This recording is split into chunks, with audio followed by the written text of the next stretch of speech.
Welcome to Philadelphia, the city of brotherly love. That emotion may be in short supply here this weekend, though, as the top 6 teams in North America League Rainbow Six Siege get ready to face off for the grand prize of Stage 2, 3 spots to the Montreal Major that's only 5 weeks away. The loser, of course, has the long, torturous climb to the last chance qualifiers. We here in the Philadelphia studio, we're ready to break it all down for you. I am Corbeck here from the regional broadcast, and so excited to be here for my first time and have alongside me such august company, 2 of the great sages of Siege, Laxing, Foxay. I am honored to be in your presence. Thank you for having me on the desk. Here in Sage, God, I'm old. I'm going on 10 years now. That's crazy. But no, honestly, I'm glad to be working with you. And I did get to see you work with Fox on the Brazil broadcast, but I'm glad we can actually do this in person. So welcome. Yeah, it's nice to see you in person. I know you're just joining us now, but man, it feels like the stage has gone by so fast with just like the week after week, and all the games have been so good and very close to this stage. It's been a lot of fun. Yeah, it's been some top-tier Siege, and I've watched bits and pieces here and there, but I think for the benefit of myself as much as everybody from home, let's take a look at the standings here, guys. And obviously, the big standout, the shocker from the beginning of the stage, is Dark Zero finishing at the top of the table, and comfortably so. Yeah, I don't think anybody expected DZ to start this hot, especially after their first week 1 loss to Soniqs, but then going on a 7-1, 7-win streak, 7-1 win score up until this stage. I mean, it was really surprising to see how fast they were to get a grasp of things, and it doesn't seem like they've really faced adversity besides that first game, which was their baby step, so to say. So it honestly made sense, and I think everything in the top echelon of teams, the top 6, I think it was pretty close to what we expected it to be, besides maybe C9, C9BC, and Wildcard making it in the top 6. Yeah, I think your bracket was honestly the closest in terms of comparison of how this has shaken up. But I mean, obviously the 2 that stick out the most for me, obviously Dark Zero. If you would have saw them from the first game, you'd have been like, oh, okay, they aren't going to look that hot. And then you see them at the top of the leaderboard. And then even for Soniqs, how they started out extremely strong and just recently got knocked out of that top 2. But again, if you were watching all of these 9 playdays, you would completely understand why you see Dark Zero sitting at the top of that leaderboard. It does kind of feel like Space Station Gaming, though, sort of slipped in there at 2nd place over Soniqs and C9BC. I didn't expect that either, to be fair. So, I mean, they've kind of like, they have been slowly but surely just getting to like peak performance. Yeah. But they haven't just been like solidifying these games, you know, like a 7-2, 7-1. But like as we've been seeing, and especially getting to playoffs, they are on the cusp of reaching that where we feel that this is the strongest that they have looked so far throughout the stage. And that's the best case scenario, is that you're going into the playoffs looking the absolute best, and then obviously squeaking your way in there of getting that top 2. Well, speaking of playoffs, we can take a gander here at the bracket, get an idea of where all our teams are sitting. Obviously, Space Station, Dark Zero, they have the buys here. That's a huge advantage for them going into this. Oh, it's immense. I mean, I think every team wants to get it to the top 2 into the semifinals. Obviously, the only team so far since this system has been put in place to make it to semifinals and fall out was OXG in Stage 1. So obviously, the chances of you making it to the major if you get top 2 is very good. But it doesn't guarantee you a win. It gives you 2 chances if you were to lose. All you got to do is play 1 to make it. And obviously, you're sitting in a pretty comfortable spot, but you also don't get to play today. You just have to sit back and watch, which can be good, but it could also be a double-edged sword. Yeah, and even for the teams that made the roster changes, such as Soniqs, Wildcard, and M80, it does give them a little more game day reps, and that's obviously important than just playing scrims all day and getting that. So it is a little bit of a double-edged sword when you are sitting at the top of that, and you do get to sit there nice and pretty. You do get to watch the games, but again, you don't get those reps, and that these teams are going to come off of a hot win, ready to bring it to you going into those playoff skins. But again, I think most case scenario, everyone wants to be in that position of just being able to sit by, watch the teams, and get that prep underway. Well, our first match of the day here is Soniqs versus Wildcard. Soniqs, obviously the Canadian system, humming along at peak efficiency. Wildcards, they're looking to live up to the name here, guys, right? They want to pull one over on a really good team and punch their ticket forward. Yeah, it's a little concerning for me when you look at the matchup here, because Soniqs have consistently been improving throughout this stage, and they look really strong. Granted, they just fell out of that top 2. And you look at Wildcard, when they first matched up, it was a 7-5 win for Soniqs. It was a very close game. We commended Wildcard on how well they looked, but then throughout the stage, we just slowly started seeing hiccup after hiccup after hiccup. And granted, they did find their way, so they are improving, to say the least. But I mean, it is a scary situation for them. Yeah, I mean, their best matchup right now could be Soniqs, because it was the team out of the top 5 that they looked the most formidable against. Yeah. Yes, Wildcard has been getting better, but if you look at any any of the other teams in the top 6, none of them would have been an easy game for Wildcard at the end of the day.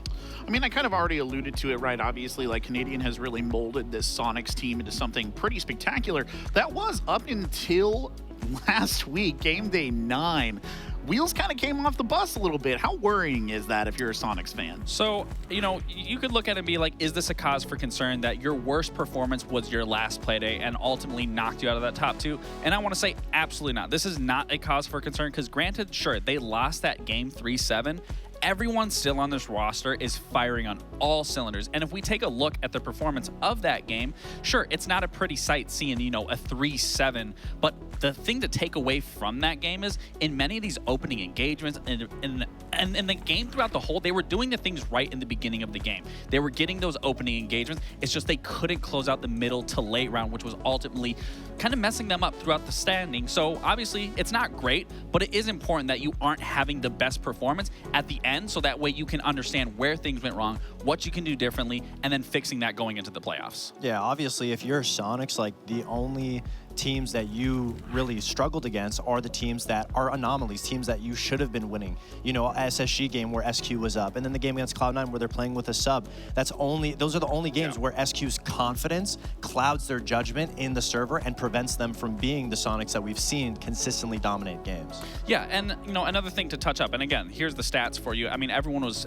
relatively close. Again, for those opening engagements, they had 6 out of those opening engagements out of those 10 rounds, so they were doing things right. They just were fumbling towards the end. But the key takeaway is for just the team as a whole, in our highest rated stats, they have a player sitting in every single category across the board, in EPS, and KD, and entry, cost, plans. So again, everyone on this roster is doing their job, firing on all cylinders. So this is a good scenario that, granted, you are coming off of a loss, but throughout your entire stage, you have been doing nothing but adapting. And to also add to this, they are the only team in the league right now, if my stats are correct, that they have played 7 out of 9 maps. Their map pool is so diverse and extensive compared to anybody else's, especially going into playoffs. You know, I feel like I'd be remiss, though, if I didn't say, is that not a bit of a disadvantage for them? Because that's a lot of maps to have on tape if you're an opposing team. Sure, in some cases, yes, having a VOD on your opponent always does help you, but at the end of the day, that prep only gets you so far, where this game and where Siege is at especially, it's about adapting, and especially with how Troy has came into this roster and has allowed this roster to just advance further into their play style and dynamic of play, it doesn't really benefit another team just having that one time that they saw it, whereas maybe seeing it 2 or 3 times definitely kind of puts the staple or the nail in the coffin of what a team does, particularly on that map. Of course, and when you go into best of 3s, obviously being able to adapt on the fly is your biggest friend. That's obviously going to carry you through these marathon games, especially if you're getting onto that last map, into these overtimes. And Soniqs is the best team that we've been able to see make those adaptations very quick inside the server. Other teams, it may take them a map-to-map process to be able to figure out the issues, but Soniqs has been getting the ball rolling. As soon as a problem comes in front of them, they figure out what they need to do to overcome it. And that was what we saw in their first game against Wildcard, was just adaptation in the server. Yeah.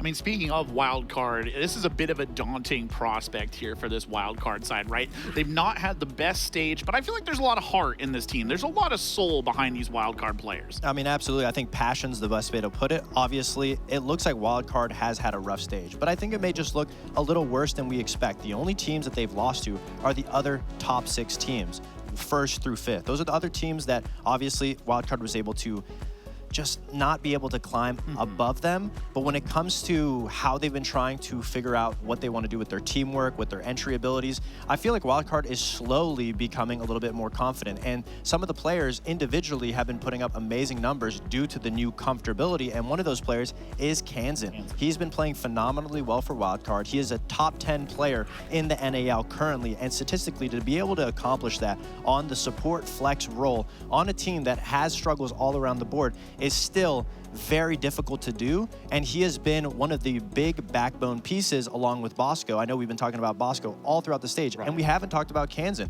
and he deserves a little bit of the limelight here today. Absolutely, and he kind of snuck in there, because you're right, we haven't been able to talk about, we've been highlighting other situations of where this team is struggling or where they've been good at, and yeah, Kansan has always been an all-around standing player, even back to the old Soniqs roster. I mean, a game that I specifically remember, whereas he went against Damwon Keo on that mute and had that 1v4 clutch. I mean, Kansan has always allowed himself to be put in the right areas, play the positions properly. So it's good that we're actually able to highlight him here, and especially that we see this team in their resurgence and actually being able to make a playoffs run compared to what we saw at the previous stage. Yeah, and with Wildcard being in this position, what's the biggest takeaway of what's going wrong? And it's the opening engagements. You can look at this. The whole team has a -12 currently opening KD. But Spiff is 10 of those opening deaths. He is dragging down that opening potential. And obviously, Wildcard's whole fixture of this stage has been trying to get those opening engagements on their aggressive attacks down. And obviously, we talked about Luminosity just needing to figure out these opening kills, not playing 4v5s. And the same thing comes into question here for Wildcard. If they can just figure out how not to lose these opening man advantages and play 4v5, and they're still keeping these games relatively close, if they can just figure that one threat out, then they're going to look a lot stronger, and it'll be a team that we have a lot more confidence in, especially playing against SQ. And this is what we talked about, is their lack of, consistency, and more so their inconsistency, essentially of being the spearhead of Spiff. That's the guy that's going to be opening, creating the avenues for his team. And if they could just walk away with some of these opening engagements and keep that man advantage going and keep trickling that down, we would see success. But this has been an ongoing problem since day one that we've seen from them, that now you're in playoffs. It does allow you to play 3 maps potentially, so you can kind of get back up on that saddle, but we need to see the consistency and the plays being made that is going to allow that to happen to begin with. Well, got to clean it up. Unfortunately, we're not mind readers here on the desk, so we can't tell you exactly what the players are thinking, but we did get a chance to pick the brains of Bay and Canadian about their end of group stage and their upcoming playoff matches. Super weak. I'd say we ended the stage on probably our worst performance yet. Kind of got blown out by Beast Coast, and they had a sub as well. Not the greatest note to end on, but sometimes you're gonna have a bad map. That's how it goes. Overall, our stage was good. Still lots to work on and improve on. We're happy with how we played overall, and excited to continue to do better. The Super Week, it went pretty well. Obviously, the SSG game, very close game. It was a very fun game. That point we got from that was huge for us. Taking that many rounds, it definitely saved us and helped us make playoffs. But at the same time, we know that even if teams are considered super good, we have to beat them if we want to be the best, and that's obviously our goal.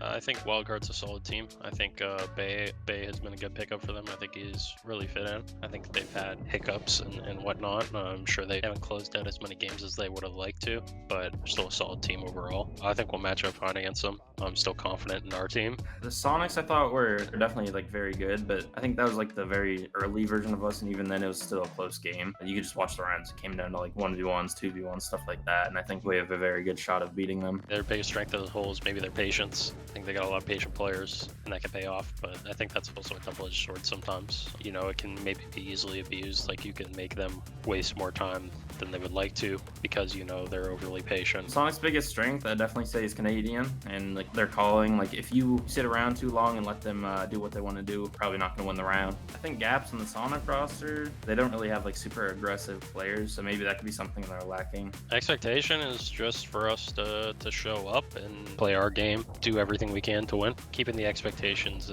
and all that to what's in our control and within ourselves, so to speak. And simple as that. I think if we do that, we'll win. The expectations for that game, I think, it's just to win it. That's every game, to be honest. If we want to make the major, I think we can win Pro League if we put our minds to it. I'll tell you what, after watching that, I'm scared of Canadian. That cold, calculating thing comes over his eyes when he's talking about what they have to do. Troy's a stone cold killer, but I don't think Bay's given him a little less respect than I thought he would. He talked about their first matchup when they played against each other. That wasn't their best form that they looked. But when we talk about, the comparison of these two, Soniqs have drastically just improved with every single game, where, again, we've talked about Wildcard's inconsistency to be consistent. So it is a little worrisome that you're kind of going in here not giving the Soniqs the respect that they deserve. Granted, they may have fallen out of top 2, but they still look extremely strong. And again, we talk about a diverse map pool. They played 7 out of 9 maps, where Wildcard has only played 5 out of 9 maps. Yeah, and obviously with Canadian saying in the interview, he knows that if Wildcard is attacking, they are very slow to get everything into position to be able to go for those attacks, and you can use a team's playstyle of passiveness against them. And obviously, Bay even said it. He knows if you let the rounds go out, Canadian can make you lose. So both teams are very aware of the circumstance that Wildcard is in, and I think that's what we've been talking about, is Wildcard has just been trying to improve these attacks. We've seen some light on fast, aggressive attacks, fast-paced entries. Now, if they can just avoid Spiff getting that opening death, and maintain that fast aggression, we might be able to see some innovation from Wildcard here. So Skyscraper, a no-brainer here for them, obviously finding that win against Luminosity, but still, like that was a very close game that I thought honestly Luminosity could have won.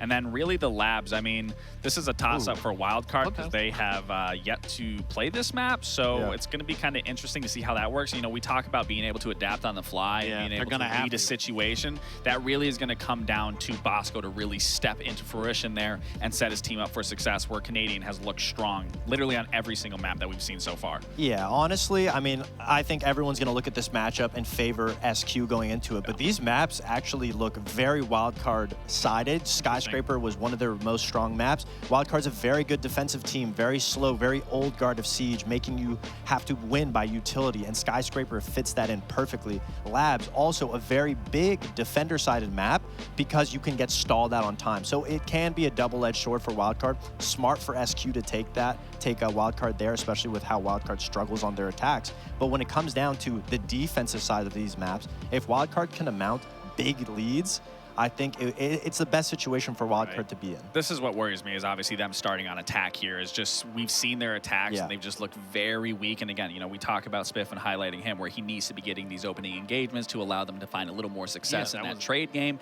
So if Spiff can't find his footing here and the rest of the team can't back off of any of that, they're going to struggle really hard against Soniqs defense, and especially once they switch halves. I mean, I worry about that on a fast-paced map like Sky, but both of you picking Soniqs here, I don't think that's any big surprise to me, the viewers at home, anybody within a 1,000-mile radius who has any knowledge of Siege. Yeah, I mean, again, it's just when it comes down to the basic fundamentals of just being able to adapt, being able to read a situation, or to be able to change something up for the next time around, I see Soniqs just in that regard in the highest capacity compared to Wildcard. I would say Wildcard won the map ban phase, to be honest. I mean, getting Skyscraper, obviously Labs is one of those toss-ups, but Club being the last one, which is your most comfortable place, yes, they lost to SQ on Clubhouse. So at the end of the day, it really came down to, it didn't matter what map it was, SQ was just the better team. If Wildcard is the better team today, the maps are certainly in their favor. They can make it a lot closer than we'd expect. Well, great. For the first time here from the NAL studio, in live and in person. It's so exciting. I'm so excited. I get to throw it over to two of the best casters in the business for our first map here of the day. It's Lynx and Stokes. Thank you very much, Corbeck, and you should be excited. I remember that first show I did all the way back in 2022, where I casted with Jonah, and it was quite exciting, and you're doing a very good job. But unfortunately, Sam, I think there's going to be 5 players who maybe won't do the best job today, and that's because Wildcard are going against the one, the only big, bad Canadian, and I think Bay summed it up perfectly. If a team goes a little too slow, that's perfect breeding ground for Canadian to run all over you.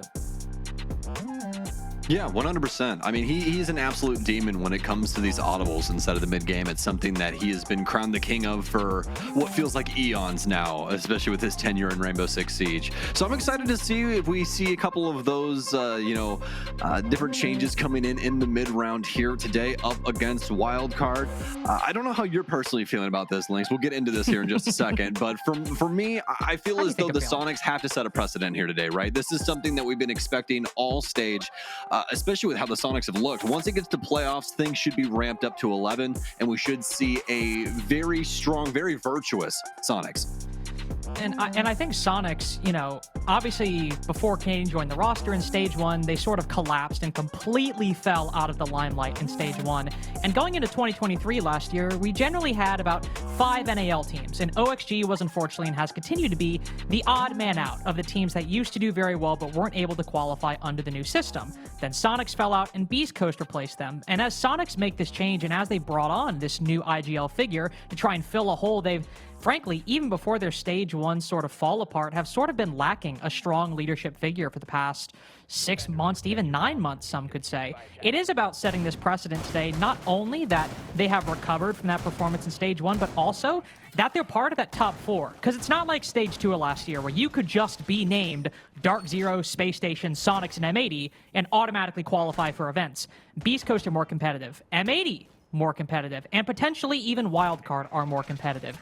Sure, Canadian is a very, very well-respected figure, but bringing back this club into the spotlight is an absolute necessity. And on this particular map, Skyscraper, as the ban phase has transpired, we see Soniqs leaving up one tool that normally Canadian loves to ban, which is that Dokkaebi. I'm intrigued to see if Wildcard, maybe trying to speed things up a little bit, will end up making use of her. We'll most definitely see her work her way into a lineup at some moment in It's time. Dokkaebi, But like she has to. exactly, right. So Wildcard, Sonic, somebody's going to be utilizing this character. She's just too darn good in her current iteration. Even with the changes that Ubisoft made, she's just such a great option for clearing things out. Great info utility. Wildcard, though, going to be working things from the far end of this top floor clear, the usual starting ground for the defense here on Skyscraper. But excited to see how Wildcard can try and, muck things up here today up against the Soniqs, right? I mean, we had a lot of conversations, not only between the analysts, but also in those nice little interviews that we had with both of these players, and both of them having very solid recognition of what the other's gameplay is, what the game style that they bring to the table is, and maybe a couple of ways to abuse things. So maybe a couple things just in the wings that we have to wait and see, especially for WC. Yeah, and for WC, as the defense already rotating back pretty quickly and Bay moving in to fill that space. Of course, Kansan can be one of the highlight players, but you'll definitely want to keep an eye on Bay and Spiff, as the desk made a pretty extensive highlight of. These are two, or can be, some of the two main entries for Wildcard, though Kansan can certainly pick up that slack as well. But those three players, specifically Bay and Spiff, two of those three, if they are having a good game, if they are able, even not necessarily to get kills consistently, but constantly force the defense back and take that control quickly, then Wildcard could be in a good spot. And what do you know? Bay has immediately moved into Drum upon his exit from Terrace and found a kill on somebody moving and peeking from Geisha. He spots another, but this engagement, not so lucky. Maybe in that he lives, you could consider that luck. The Melusi will retreat a little bit further, as Wildcard have acquired so much in relatively so little time. A strong opener here for them, but it's not about where you start in Skyscraper, especially. It's about where you finish, especially against this timer. Sometimes things just do not work out the way you want them to, even with that initial pick. That's what we're looking for Wildcard to try and problem solve right now. We saw that Goyo canister there, still some delay available to the defense, and this is where things are going to start to get muddy. Don't really know which way things could go. Looks like Wildcard want to try and prioritize Geisha control. We do still have that player position over on the main stairs. Nice little pre-fire, and Ambi will be discovered by Bay as Wildcard start to crunch things down on the site. Might have a third here. Knows the pressure's coming in from the side, but it's going to be Grixer that fires back. Grix are able to stop the bleeding a little bit, but Wildcard's certainly in an advantage. And with this 4v3, I mean, you mentioned the time can be difficult on Skyscraper. Those Vulcan packs will burn away more of it, but an advantage can be so powerful in just getting things over the line, even if you've got only 1 second remaining. But Grixer still firing on all cylinders, brings Soniqs into the equilibrium briefly, but it's Canadian that might just win the round. Not unless Spiker has anything to say about it. 1v2 for Grixer, the man of the hour to find himself out of. There's one, but it's not a kill. Just an unseen force collides with him in T, and Wildcard take their first round on the attack of all sides. Very well done. I mean, they see that entire portion of the building is open, so they work their way in from office, get terrace control, and then Bay just spearheads the whole thing, Carter. He walks up there, finds that nice kill over in the hallway from Geisha, and just continues to pressure on. He doesn't oversell anything. He doesn't step too close to the flames, It's very well done from him, and he's really the reason that they were able to continue pressuring in from this angle that they developed over from this, drum/Geisha side. So very well done to him, opening up a lot of this play to Wildcard. That's an omen or a portent for Wildcard's success on Skyscraper, or at least their play on any of these maps.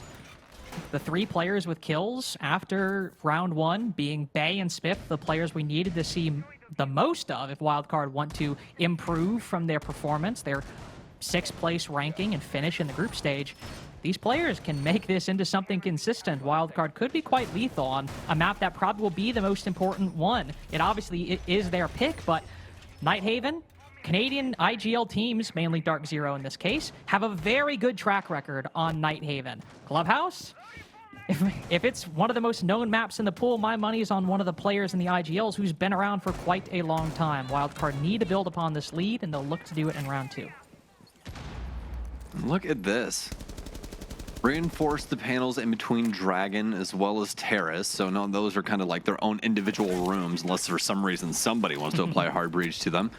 And then extending out over towards Geisha. They got reinforcements here for Karaoke. They've opened up the entire bottom of the walls here for T as well. And this allows people to kind of just have some influence over that room if anybody tries to cross through. You see Canadian playing the main stairs there for Restaurant. And if anybody tries to occupy that space, he'll more than likely be capable of taking them out. Wildcard wants to flirt with this too. They're going to move their drones in on Geisha's side and start clearing out this portion of the map. With the Capital on board, though, you got to be careful if you're any of these roamers. A firebolt could easily find itself at your feet, and you're forced with a tricky option of staying in the fire and dying or rotating into a potential cutoff angle held by Wildcard. Rexen will provide some important support. They could think of no better weapon than the Aruni DMR, the M14, to try and contest those long angles. Might go for something a bit more close quarters as Bosco, just around the corner, sends in the flash and forces the Aruni back. That's where Canadian might consider the retreat. Surf picks up the first. Bosco cut down. Ooh, Malusi unread. Spiff and Bay! Complete fall off from their round one performance. Cold, calculated entries in the first, and unfortunately, two silly-looking deaths in round two, Kansan and Spiker. Now the only two remaining for Wildcard is this entry in Geisha is a shadow of what came before. Oh, yeah. And, I mean, what a just nasty strategy out of the Soniqs there on that far side. So many angles, so many rotates that you have to worry about, and completely perplexing Wildcard. No real way for them to get the picks that they were seeking, but for Soniqs, they're going to go happily into round two and soon into round three here. Some smiles on their face after this victory. Kansan with a long road ahead of him, just really trying to stop the flawless round here. He does still have Spiker in tow. Honestly did not see that one. I thought it was just him remaining there with how quickly things went down, but he'll at least be able to stunt that growth and potentially open things back up here. Spiker in tow too, and see how things are solved from Dragon. That first kill is very nice. If you're able to maybe just isolate the 1v1 with the guy on tower or behind minibar, might find a way out of this. Spiker has crossed remarkably far. There is that Mira right behind Sword, as you said. I'm amazed at how many players he's spotting and how much discipline Soniqs have, but Kansan getting a huge pop-off kill right there is a 1v1 right by Sword. We've said it so many times. Surf gives away his position, but on the final few shots, he's able to land the finisher onto the Capital. Kansan the only one remaining. Surf pieces them both up. Bit of a shaky late round, but Soniqs with that dominant advantage, it'd require something far greater than that to choke a 5v2. I could feel the moisture starting to build on my brow there for a split second. And I was like, there's no way. Mouse pad too. Yeah, right. It was ridiculous.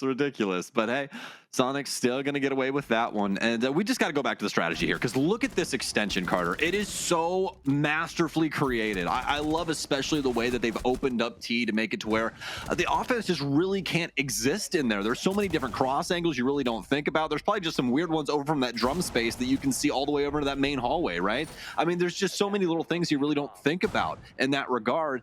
And Soniqs are putting that on full abuse. They have so many players over there as well to try and occupy that space and take it away from WC, that right when they try and get that entry, everybody is all hands on deck to be able to try and assist with this issue. So able to body Wildcard pretty quickly there. And, you know, I mean, they did their due diligence. They tried to fight back into the round, but when you have such a crazy man advantage, it's never supposed to go right for you.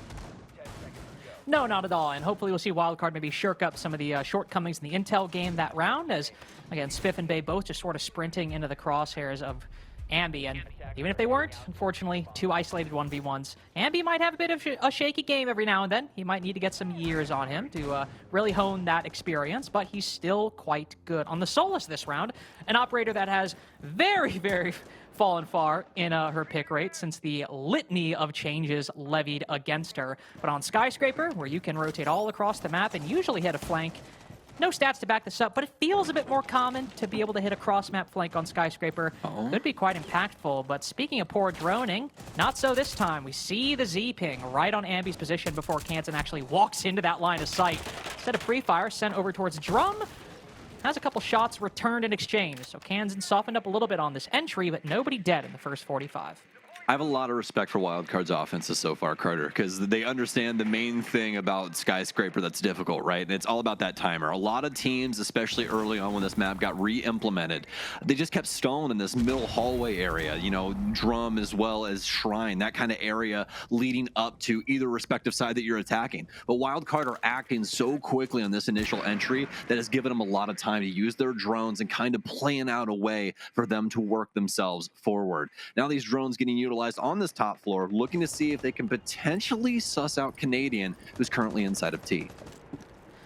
Unfortunately, they might just run into a similar problem that they did before. Even if you do have intel, Soniqs are just crafting these extensions quite effectively where they could take a fight, back off into cover, and then immediately walk into another 1v1. They can rotate off or exit a gunfight quite easily, and Rexen, probably on the long-range angle again, TCSG this time instead of the M14, is able to find the first onto Bay, the entry down early again. Though it is a bit later, we're well past the mid-round at this point. And Wildcard are starting to get flummoxed a bit at this drone position. They are well aware of Rexen, and surely they're aware of Surf as well. But as they're slowly creeping on in, the Warden catches them all off guard. Ambi's the one that gets credited with the third.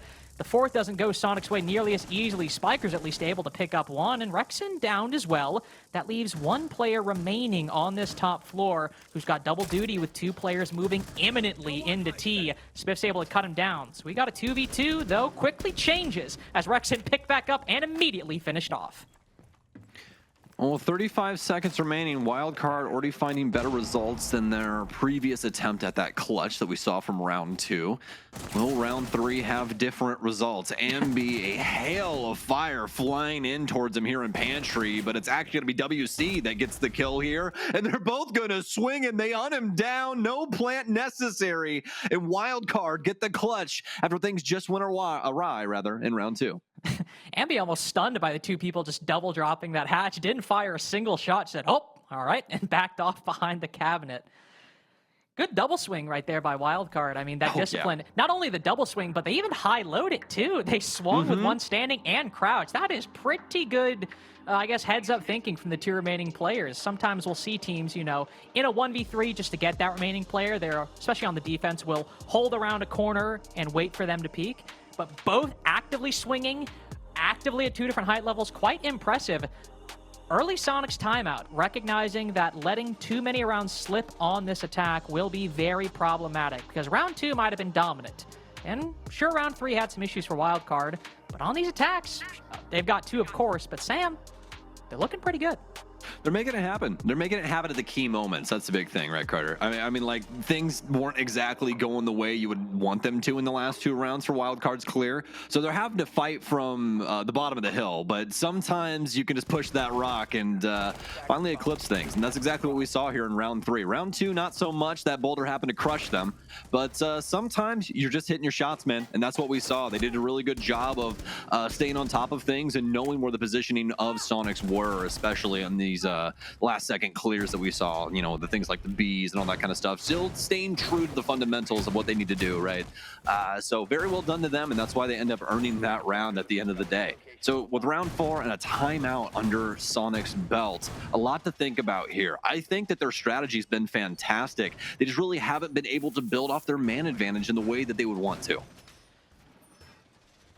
No, they haven't, unfortunately. I mean, if you want to take a look at those opening engagements, I mean, Bay's able to get the opening pick in round 1, and it's extremely dominant, but the Soniqs get it every time after that. And with that 5v2 established by Soniqs in the previous round, they then lose a lot of those key 1v1s, and Rexen getting picked up right after, or getting picked off right after he got picked up, definitely impactful for how the fortune shifted in that round. Soniqs, when they're able to get that 5v4, might have worked in round 2, but not so much in round 3. If Wildcard are able to channel some of that round 1 success again, we see maybe Bay have a bit more impact. Spiff had a lot of impact in the previous round, to be fair, but a bit more impact in the early round. This tactical timeout might not matter so much, because if round 1 is how Wildcard can play on Skyscraper attack with the opening pick, you might need a whole lot more than a good performance to get out of this one. Now, Wildcard reaching into their bag of tricks as well. An operator we don't see all that often anymore. Snook will work her way into the lineup. Spiker as well, 5-1 right now for the antics from that previous round. Looking mighty fine through the first 3. Solid drone work here for Bay. Wants the fight, steps up to the plate with the R4C, and he'll get it done. Cans him with one with a spear as well. And the Soniqs are getting bodied right now on Skyscraper defense. Soniqs try to push a whole lot farther on that extension, and Wildcard just smother them completely. 2 different 1v1s taken by Wildcard, and won by Wildcard. Canadian now doing Canadian things, solo roaming in bedroom at the moment, and he might have to use that C4 a whole heck of a lot earlier than he thought, or maybe even wait down there to try to go for a late flank. Either way, it is a 2-player site hold at the moment for Soniqs, and Wildcard have all the time in the world to reset Sam. And that C4, all it's done is reveal his position down below. Yeah, he's going to be very disappointed about that one. 1 minute and 20 seconds remain here. For Wildcard, they're going to use this to its fullest extent. So many drones, an entire network has been laid out inside of the map. And Canadian is on full display. One inside of drums. Bay almost lops his head off as he walks back through that single door. But Wildcard, they know what these stakes are, especially for Bosco. He's been in a lot of positions just like this one before, and he's been in a lot of positions like that with Canadian next to him. Crazy things how history can play out. These two have been neck and neck, and now Spiker with a nice kill onto Canadian. They're going to make it even worse. Soniqs now forced into a clutch situation. An attack win after the timeout. 3 total over on Skyscraper. Wildcard looking like they have come to play. Only a little bit of damage has been done to Wildcard overall, and Grixer and Surf both have to hold on for dear life. Grixer lets go of the bars, tries to let Jesus take the wheel, and there's no God in round 4. Surf has tried to take a fight. The bullets do connect, but the round is far out of his reach. 3 attacks on Sky, a guaranteed tie game at the side swap, and Wildcard still have 2 rounds to go, Sam. It's so unfortunate for the Soniqs right now because they're trusting their mechanics. They're trusting in the fact that they are very solid in these 1v1 situations, and they're just not winning the fights. It's a tip of the cap to Wildcard, especially because this is a level of aggression that you don't really expect, and they're really catching these guys off guard. Soniqs constantly playing from the back foot right now, even in some of these moments that we see, you know, inside of like round 4, you know, just that big punishment coming in from Wildcard and exploiting the positions that the Soniqs were across that top level. It's just all extremely well done from them right now, especially with the results that we saw from round 4. The strongest round they've had coming after that tactical timeout from the Soniqs. I mean, really, really good stuff for Wildcard so far. When they beat Luminosity on this map towards the end of the stage, they only got 2 attacking rounds. It was a defensive game from both teams, 4 by LG and then 5 by Wildcard that was able to put them over the line and win that 7-5. Getting 2 there was enough. Now they've got 3 against the third place team, inside of the NA League going into playoffs. That's an impressive stat line. I mean, Skyscraper under Canadian-led teams, Dark Zero in particular, has always been a bit shaky. Dark Zero under his leadership only had, I think, about a 50% win rate over the course of the past calendar year, so it's never exactly been a strong suit, but Wildcard on a side they were weaker against a weaker team. Can't ask for more than this.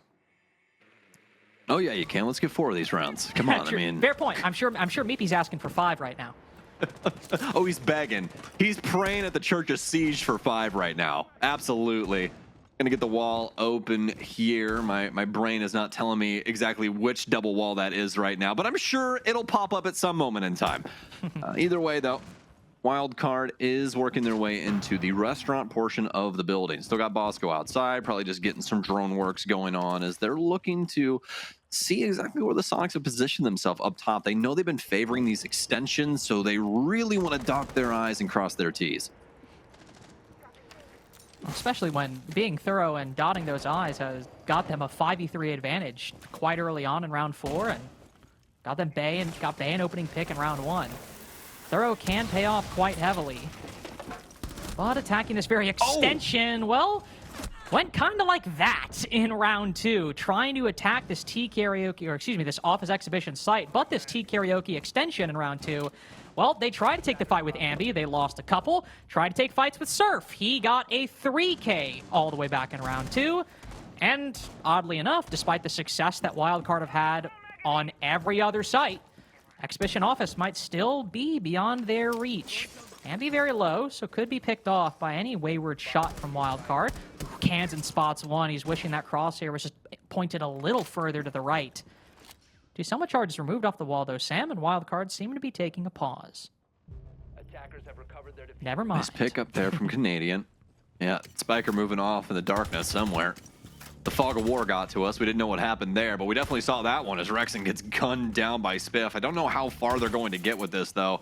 Completely different circumstances laying in front of us here. Soniqs with a lot of crossfires, a lot of potential for teammates to assist each other here. Concussions out for Spiff. Kansan will gun down one. Spiff, are we good for one as well? Gonna go in for the dry bar. Kansan gets him instead. Ambi will be the one to clean things up. They just want to make you worry, don't they? Just a little bit every time. But Soniqs still with their second defense here, and they'll be very happy with that. I do want to point out a trend, though. Even though Soniqs able to win that round, running a very similar strategy to what they ran all the way back on their first exhibition office defense. A couple times now, 3 times specifically, Wildcard have been able to work down a pretty strong man deficit to something workable. We had a 2v5 victory in round 3 on Barbecue Kitchen. In round 5, again, a 2v5 down to a 2v2. Now, Ambi gets the remaining couple, but even think all the way back to that first exhibition office round. It was another 2v5, and they were able to get it to a 2v3. Sure, the majority of the efforts I just mentioned have been unsuccessful for Wildcard, but it's demonstrative of the fact that even in the face of overwhelming odds, the 2 players remaining have consistently been able to find individual 1v1s and make it more difficult for the Soniqs to close out. The 2 rounds that Soniqs have won, very good. Gonna give them credit for winning exhibition and office twice. But Wildcard, even when they are down, have certainly not been out in any of these rounds. No, it's looking good. It's looking really good. I'm excited to see what their defenses come together like, but at least for the offenses, I mean, these things are very polished, and especially up against some of these extensions from the Soniqs, you just don't see these very often when it comes to Skyscraper. I mean, the big thing that we see is a lot of utility getting poured in, everybody sitting decently close to sight and seeing if they can just take some of those gunfights and for the game plan of the offense once they reach that kind of middle ground that we always have talking about. But for the Soniqs, they've extended far over, created new angles, and tried to make life difficult. And Wildcard still capable of getting 3 rounds even in a very hostile environment. So if things continue here for round 6, gonna end up getting the single panel open here for Gation. Nothing to stop it for the Soniqs, as they haven't even brought any utility option for that in the first place, but don't really need it with the roads that they're going to be paving here in round 6. Yeah, I think we've only seen, in terms of Walden now, we've seen the mute almost every time, though this round obviously being a pretty clear exception. But aside from the mute and the bandit that's banned, I think we saw Cade and Tuberow one time apiece, and I'm pretty sure it was in the exact same round. So aside from that very minimal wall denial that the mute brings, only in its comparable efficacy to the other operators, not been a very big focal point Sonic strategy, and that might be indicative of something else you mentioned, Sam, which is we haven't really been seeing Sonics kind of holding the 2 choke points we think of, sitting in Drum, sitting in Shrine. How often, especially think about Beast Coast on Skyscraper, did they abuse those 2 deployable shields in that position with an Azami maybe on the board, obviously banned in this case, and play Skyscraper that way? It's been a far looser game from the Sonics, and it has its benefits. For example, right now, minute 15 seconds remaining, and there's still 5 players up who could very easily rotate back to site. 100%. And this is one of those things where, you know, with somebody that is so talented like Canadian, it's just a pacing change. Switch things up. You know, you've been playing the extension for a very long time, then choose your moment. But the big thing is you need Rexen to hit his shots. That's something you can't predict. Spiker's going to get one as well. Canadian goes down. It's falling apart for SQ. At the seams. It's Wildcard not even pulling threads. The sweater is disintegrating in front of them. The wind has blown on the Sonics, and Canadian has fallen directly in front of a Wildcard player who didn't even mean to cut off his rotation. More intentional on Spiker's end, though. He hears that Solus creeping around delivery. He remembers where Ambi was playing at the end of the previous barbecue defense. He's been found out completely. One around the corner, though, will take him down, but Kansan willing to trade him out pretty effectively. A 3K for the IQ. And as the ace moves in to put the diffuser down, Spiff won't give him the opportunity. How about a 4-2 half to start from Wildcard on a side that I don't think any of us would have thought they had a chance at going positive on?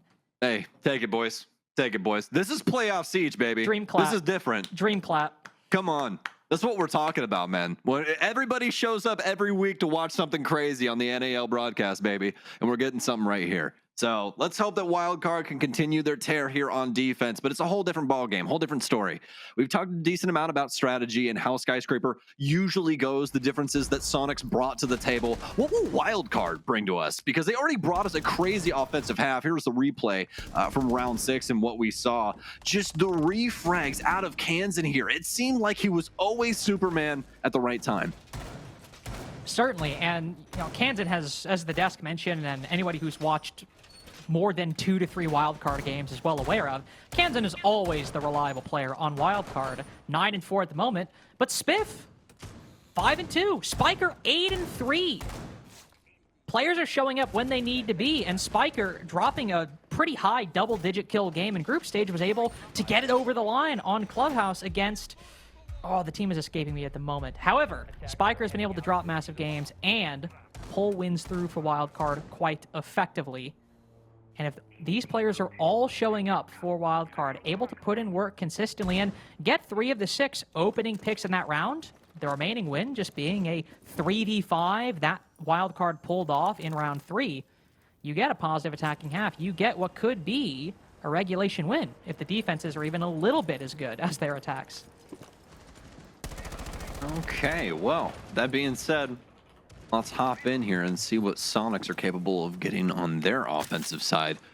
Going to see some changes from what we'd seen for, SQ on their defenses. Wildcard are going to play with a little bit of an extension, but they're going to bring some other utility as well. We see the Electro Claws working their way in. We saw Bosco apply that a little bit earlier on in the round, trying to hold on that single panel over in front office. Now for Ambi and the rest of the Soniqs, they're actually trying to work underneath the site right now. And honestly, I love this with Deimos, especially if you do have that M590. He doesn't, he has the AK, but still works out the same. You're trying to spam people from underneath, trying to take that kind of odd gunfight that can really throw some people off. We'll see if that's what Soniqs want to go for. It did seem like we had some potential roam presence down here as potentially a Wildcard member waiting in the wings, but it seems like we have the one over on the staircase for now. I'm actually just realizing Wildcard got a 4-2 attacking half on Skyscraper without playing, I'm pretty sure, I think they maybe played Deimos one time, but without consistently running Deimos and not running Dokkaebi at all. That makes that even more impressive, because first round out from Soniqs, we see Ambi on the Deimos. So this is something we'll probably see more consistently from the Soniqs. How effective it is, as you said, I also like Ambi going down below to try to use those death mark trackers. But how effective it is likely going to be how well it's combined with some of this lateral pressure. Will Rexon be able to move into top black and maybe pressure into Karaoke? Will Surf be successful over by Geisha? If something is combined with that pressure from Ambi down below, then you're doing quite good. If anything, at least he's just denying the potential for vertical C4s from below. But Soniqs need something else to add to that to make this effective. And as these pieces are all getting set up, the first deathmark tracker goes out. Bosco, nice little frag there out of the TCSG. He's going to take out Grexer. Canadian, ill-advised on the swing, and oh my, Soniqs are getting put to the sword. They'll battle back. It's a 2 versus 1 somehow, some way after the dust settles. It's all up to Ambi. Low HP, probably doesn't want to curse himself with that deathmark as of right now, as that could be ill-advised. Trying to put this AK's deep magazine to good use as he's constantly spamming these soft walls, but Wildcard do not want to give him a look. Barrels his way down the main hallway here. Knows he's got one close, but oh, it's going to be from afar instead. Kansan, with the proper moves at the proper time, will take him out. And Wildcard with 5 rounds now after their first defensive success. Able to start off that series of engagements with the opening pick. Wildcard set themselves up for what ended up being a nail-biter of a round. I believe it was a 5v3 that rapidly descended into a 1v2. So, frankly, kind of impressive that Soniqs were able to narrow it that far, but everybody on that top floor, unfortunately, just not able to match the fury unleashed by Wildcard. As Ambi goes upstairs trying to pick up the pieces, he is pretty easy for Wildcard to finish off. So T Karaoke goes their way, and they're completely ready for the execute and the trades that Soniqs try to hoist upon them. They'll move over to Office and Exhibition now. What did we see last round, Sam? Think something we all expected from Wildcard. They're playing around that terrace position, playing around Shrine, not pushing too far. Maybe not as big a focus on deployable shields as we might otherwise have seen. We did have one. We did have one on Shrine side. And to be fair, I was about to say, I think the reason we probably just didn't see a lot of focus was because Soniqs tried to ignore it at their own peril, unfortunately. Yeah, 100%. 100%. We'll see if they try and go for something similar. They are going to bring the Deimos in again. It's going to be for Rexen. And I mean, it's a solid thing to try and abuse on this map, right, Carter? I mean, there's a lot of verticality with these wooden floors, so might as well be something you work into your arsenal. I mean, it could, spell disaster for somebody on the defense and be a big moment for you and the attacking side. So they'll pack its bag up and bring it along for the ride. But as for the rest of the Soniqs, pretty kosher, I would say. Things to be expected. Maybe leaning on some comfort picks as well now as we have Ambi in with the Ash, but also a solid counter at the end of the day to the Mira window. So could have scouted those out as well, but we'll just have to see. Lots of bulletproof utility that she can use those on, so never a bad pickup at the end of the day. Got the Brava too, and I've been loving her so much ever since they implemented her, especially with the changes that she brought along for her as well as Twitch, where they get that extra drone in their pocket. And also, if you're able to pick up a couple of those Malusi Banshees, then you might create a gap in the defense's setup where they don't expect, Let's say there's one by house stairs, you're able to hack that, and the defense isn't aware of it. Well, somebody can flank up later in the round and take advantage of that security. Ambi, bit uncautious. The naivete of youth, I suppose, thinking he's more invincible than he actually is. 4v5 early on for Soniqs, and now's a good time to mention this. Ambi, the top performer so far for the Soniqs out of the round, but Rexen and Grixer, 2 top 5 NAL-rated players so far in Stage 2. Rexen being number 2 and Grixer being number 5. 2 of the lowest players in the entire lobby at the moment, and unfortunately the utility usage isn't any better than that. Is it a sign of the times? Maybe. Is the pressure starting to mount? We'll just have to see. Oh, man. I'm thinking yes. Kansan is just the answer to all things up against the Soniqs, man. He's like, oh, my old squad? Don't worry about it. I mean, put him right in the body bag, man. Make a morgue out of this. What do you even do at this point? I mean, we saw Wildcard were able to whittle down that late round advantage somewhat consistently, even if it resulted in losses. So Soniqs could certainly do it here, but it's Grixer and Canadian, both of which, to be fair, Canadian as well, not exactly having the best of games. In a bit of a different position as Wildcard would find themselves as well. The 2 players that were left on Office and Exhibition were usually together inside of, well, where Grixer is right now. And Canadian stuck on Repel has got to go in, but somehow wins that fight against Bay. It's actually Grixer, the least successful of the 2. Canadian's position, very known by the defense. He's got 20 seconds to play with. Diffuser control as well. Wildcard can just play passive here. Time and manpower is on their side, so the Bravo will creep in to try to force an engagement. Does see one, but unscopes at the exact wrong time. Map point for Wildcard. It might be their pick, but a 6-2 against a Canadian-led Soniqs. They are certainly overperforming. Have they found the gap, man? I mean, it got brought up on the analyst desk. You brought it up as well. Skyscraper's always been kind of a topsy-turvy map for Canadian. 50-50 on Dark Zero, and just not something that we've seen them lean into too often. I mean, we did see it a little bit earlier in the stage, I believe, and they looked confident on it, but with a squad that has been just taking people to town here on Skyscraper, it's a whole different story. Wildcard look like they are in their element right now, especially Spiker and Kansan. And you know what? I think it's good to bring up that first Skyscraper game, because you're right, they were comfortable playing Dark Zero in Dark Zero's first game of the stage, fresh off dropping Canadian. Of all the games you'd think that Soniqs would show up on, it seems to be that one, at least from some of the storyline perspectives we talent like to make important. And that's the only time they played it, and they won it dominantly, in all fairness. But as we're looking, Wildcard be extremely strong, of course, in no small part. This is Wildcard really running over the Soniqs. It's not like Soniqs are necessarily choking easy wins. Wildcard are performing quite well. But how representative was that game? A Dark Zero right out the gate? That ended up being Dark Zero's only loss of the entire stage. Was their first game on Skyscraper against Soniqs. Now, it's looking like that might not have been the whole story for what has continued to be a bit of a problematic half, or second half, for the Soniqs. And we're talking about Kansan, 14-4, rocking a 170 EPS with only 8 rounds of play. He just gets a couple more kills, this game might be over. Yeah. It's truly incredible. Now, got Soniqs in a bind.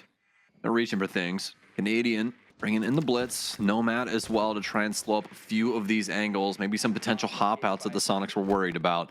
As for Wildcard, though, a lot of denial. Some trap operators working their way in too, as Spiff will be on Frost. He's currently being spotted by a drone as well.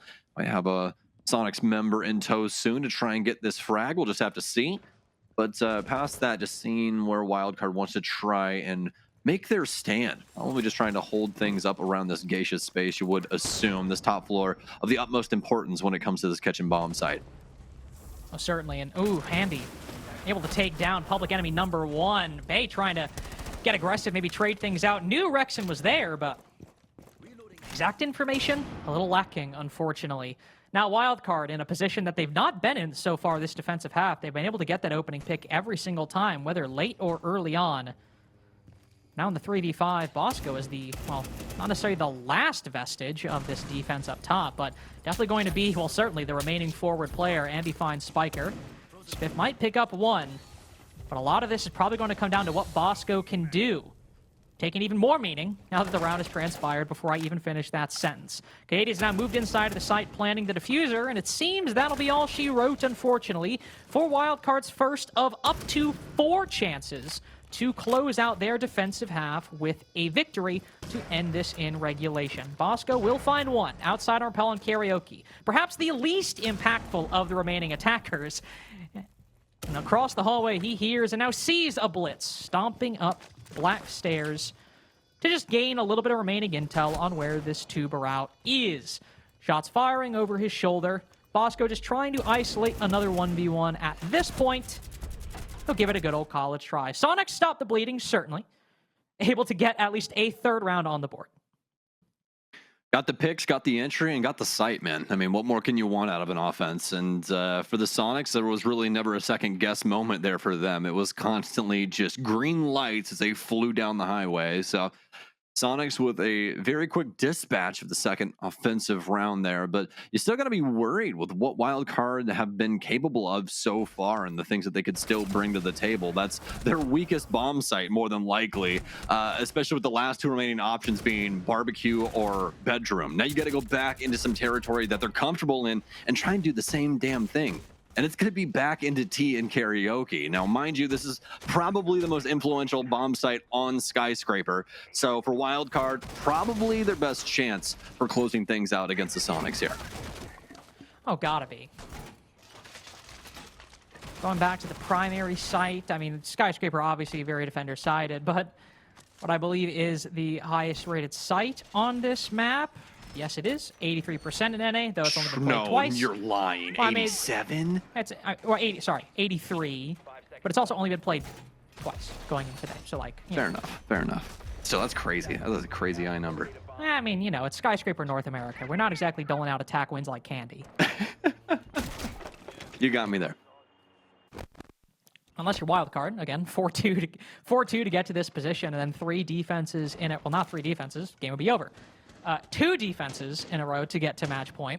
Looking for that 3rd, though, as we do go to Team Karaoke, as you said. Ausgie Vigilant. Saw King George tweet about that one earlier. I had no idea what you said. I thought it sounded like you said Austin Vigilant, and I was like, I hope he is? I don't know. No, I said Boss G Vigil. Saw King George tweet about that one earlier. That's what I said. Saw a Boss G 3K from NIP in Brazil earlier. How do you get 3 kills with 2 bullets?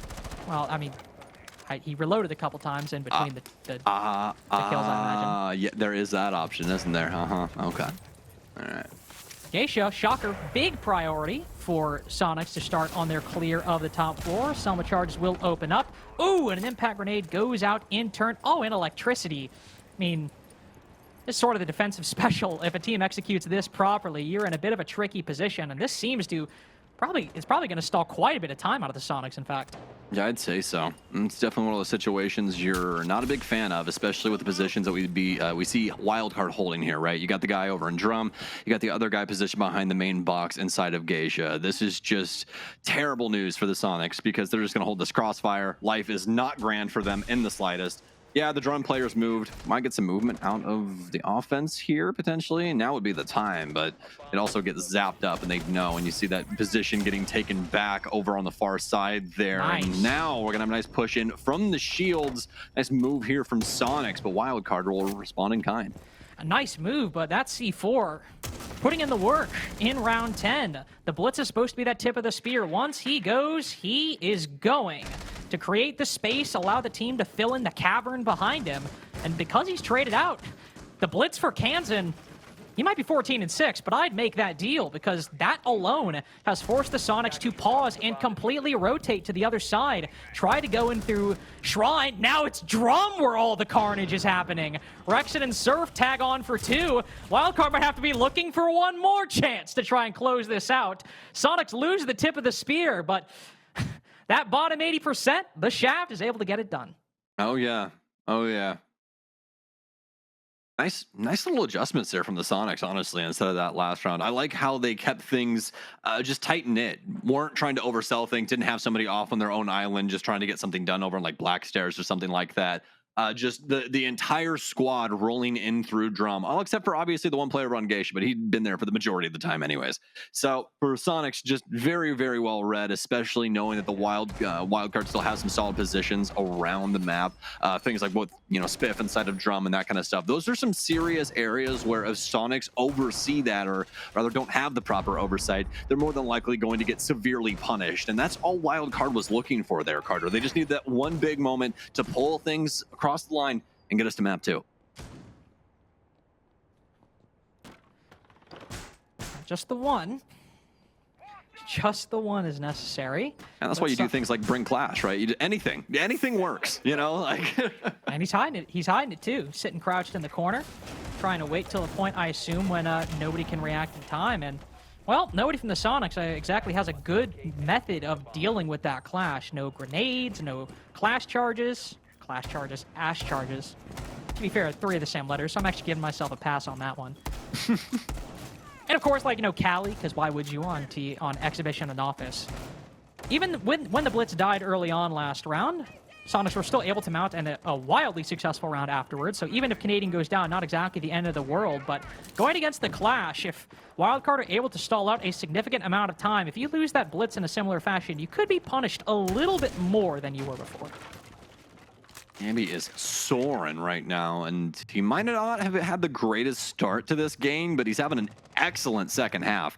11-8 right now. Rolling into potentially the second to last round of the offensive side here. Potential overtime in the wings if Sonic are capable of it. Don't get me excited. Hey, that's what I'm hoping for here. Again, it's playoff siege, baby. We want the works. We want everything. Sam and I both thought this was going to be a wash, and Sonic certainly disproving us, though. It'll need to be a comeback to fully make the argument. Ambi will reveal his position down below with that skeleton key, so some floorboards opened up. Wildcard will give a little bit of a look in time, but the bulk of this push is coming from the opposite side. And Sam, I imagine it'll probably be 30 more seconds or so before we see any impact. Yeah, absolutely. Been happily surprised with how this game's going so far. I'm sure Wildcard are very excited with what they've been bringing to the table. For the Soniqs, it's been digging out of this hole that WC has created, and now having to find a solution to Bosco. We saw them hide this inside of the prep phase. That's why things are working so well for them now. No true answer to this from the Soniqs. They've got some EMPs, they've got some other options, but really it's just working those angles, and now they're in deep trouble. A Nitro Cell out. The Blitz has got to get something going, but Canadian and Bay, they click buttons at the same time, and now it's down to a 2 versus 4. Wildcard with the potential to close things out here. Yeah, 2 C4s have been the undoing for that Blitz. I thought they might sacrifice the Clash to get it done, but Grixer doesn't know what the hell to do. He's flashed him and only himself and made Surf's job a whole hell of a lot harder. That Clash, brutal evidence, reminding the Thermite of the fact that this game escaped them long, long ago. And that is it. Skyscraper going the way of Wildcard. It might be their pick, but nobody thought it'd be their series. And now the onus is on Soniqs to win 2 in a row to save themselves from an early drop to the LCQ. What a match of Skyscraper. All I'm going to say is I'm so very excited to see how things turn out on Nighthaven Labs. I mean, I don't want to say anything. Obviously, Soniqs have a very good record. It's a map that requires a lot of adaptability. I think Soniqs could still win. But if Nighthaven goes anything similar to Skyscraper, Wildcard might just have something to offer.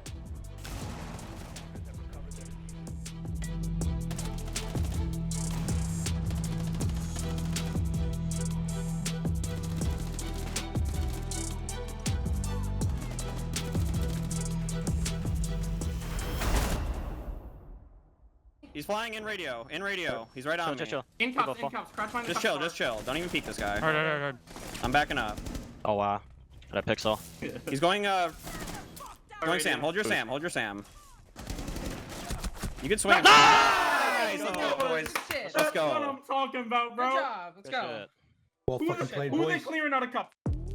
Well, welcome back to the studio here as we try and pick through what just happened right there, because I think that took us all a little bit by surprise. I'm sure it took some of you by surprise. Definitely, we were sort of scratching our heads in the back room. They won with a clash in the final round. That was a skyscraper for Wildcard. Yeah, Wildcard looked far better compared to what we saw on that Luminosity game. I mean, the teamwork was there. There were rounds that they were in a man deficit that they were bringing back to a 2v2 from like a 5v3 or 5v2, whatever it was. Like the team play, this is what we've been talking about, that we want to see that can be consistent. Right. It's just a lack of inconsistency that they've had. But I mean, they're looking strong to start out their first game. Yeah, I mean, Wildcard looked really good. I mean, we say surprise, but before we went into the game, that was the perfect matchup and the perfect map bands for Wildcard to be in it. Obviously, getting Skyscraper, it's a map that we've seen them be strong on, and they showed it today. We talked about maybe them being shaky on attacks, and their attacks were really good. The way that they were consistently getting these opening kills, bringing the deficit down. They got a 4-2 split on attack, which is so difficult to do.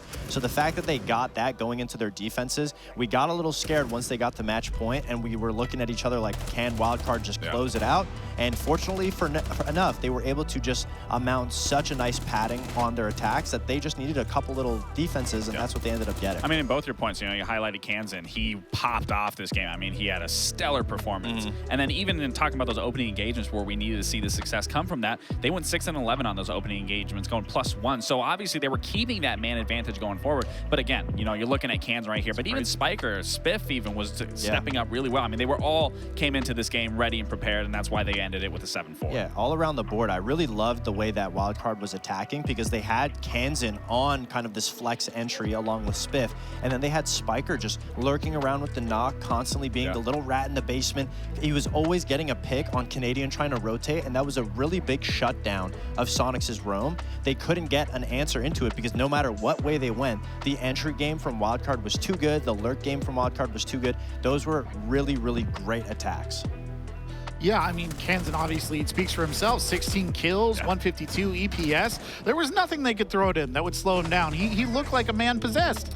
I mean, even for Soniqs, it was a little concerning compared to the bans. That was the first time I believe they switched off the Dokkaebi and banned the Ying, where I do believe that these bans heavily did favor Wildcard, getting the Monty out, getting the Bandit out, especially on that first half. But I felt if they didn't ban the Ying, they actually could have utilized the Ying very well in this game, given how condensed and how structured Wildcard were in these sites that we were seeing them 3 stacked on top of each other, where a Ying could have easily discombobulated some of those setups. So I think that going into next map, these bans are really going to be heavily favoring Wildcard with what they do have going into that Nighthaven. But I mean, overall, it was a really strong performance from Wildcard. But again, we're in a best-of-3 situation now. Now Soniqs are going to go to one of their best maps. Yeah, I mean, we saw Soniqs kind of making a little run back, but it was just so devastating to go down 4-2 on such a defensive-sided map. And the biggest issue for Wildcard, or for Soniqs, so to say, was their defenses. That really just was they just kept getting constantly picked. A big person that was picking them apart was Kansan. You see him here as the MVP of that map one, in my opinion. He was definitely shutting them down. And Soniqs just continuously was giving Kansan and the rest of Wildcard opening kill after opening kill. And there was just no trades coming from their side. Wildcard did a great job at shutting them out and shutting out the trading factor. They just get that first pick, they slow it down. Anything that Soniqs tried to throw at them, there was another member waiting to catch it, and it was just lights out from Wildcard. Again, I just want to see the consistency going in throughout the rest of this game. Even if we go to a third map, I mean, I definitely just want to see Wildcard just constantly improving and keeping up this performance. Because again, this is what we talk about. This is the glimpse of success that we see from this team. It's just a matter of can they keep it going. You know, I've got to ask, and it was brought up by the casters multiple times, is it just a matter of Skyscraper being a bad Canadian map? I mean, I hate to boil all of Soniqs down to it's not a good Canadian map, but he doesn't have a particularly good record on Skyscraper, and it kind of showed. It's just such a structured map. There's not much identity that you can really get out of it. It's very similar to the Clubhouse, to the Oregon, and so that was going to be the best situation for Wildcard to play on, but I thought they were going to win it through the defense. Wildcard won it through the attacks. There wasn't that much adaptability, and honestly, it was very lackluster because defense is the favorable side, and the options that Soniqs went to go for wasn't changing strats. There wasn't really much identity at the end of it. It was really just individuals going for big individual plays, and if they would lose somebody, they would always look for a flank or look for a lurk or a play below, and that's where Spiker was, and it didn't look like the Soniqs that we expected to see. I think the map definitely does have limiting variables. There's not many areas that you can go to bring the round back or go for a flank, but I mean, still, that just isn't the split that you would have wanted to end on. A 4-2 for defense Skyscraper is just that's not nice. And even when we saw Soniqs play, they beat DZ on it 7-2. DZ didn't put up a performance. So going into this game, they maybe thought, you know, they could have a little upper hand. They just watched them just recently play. But again, that's a very comfortable map for Wildcard. Clearly, they know how to work the map. It's very dynamic for them with the flow and how they play it. So going now into labs, this is going to be an interesting one because Wildcard has yet to play, which it can be a great thing because now Soniqs doesn't have any idea what they could do. But again, this is a map where it's going to be heavily focused on their attacking half. And if they can have the same attacking half that we just saw from them, they can find great success going into that defensive half. I mean, to me, though, isn't it a bit of a concern, the unpredictability of Wildcard for Soniqs? Are they going to be able to kind of puzzle out what Wildcard are going to do? I mean, it feels like it's going to take a couple of rounds at least to have an idea of how they want to play this. Yeah, absolutely. I mean, the strength of Wildcard in the Skyscraper map was the fact that they were so aggressive on those entries, getting those opening kills, and then holding that position. There wasn't much area to even get flanked. But on a map like Labs, it's a lot bigger. There's a lot more that Soniqs can take advantage of. But at the end of it, Wildcard was still shutting them out individually. And on their entry, if they can continue that on their attacks going into Labs, they don't get eaten out on time. Because remember, in the interview with Soniqs, Canadian literally said, time is going to be the biggest waster for Wildcard. They're going to trip up on themselves and lose rounds themselves. So if Wildcard can maintain the speed, Labs is way bigger than Skyscraper. So if they can maintain that speed, then Wildcard will be in a great position. And you're right, there's not much information on them to counter strat. Yeah, and what might be a little worrisome for me is like there's not a lot of vertical pressure that gets applied during a map like Skyscraper, where this map there is a lot of vertical pressure that is going to be applied that you need to get control over, that you need to hold for a certain site. And it is great that they do start on defense because we do know that is their better side. But again, what I'm really going to be looking here for both teams is just seeing how these attacks are going to look overall from both sides. I mean, I don't want to take it too much high into a realm of sort of abstraction, but you look at Soniqs, they are coming off their kind of worst group stage game. You come into playoffs against a team that you should theoretically beat handily, and you kind of get taken to the cleaners on map one.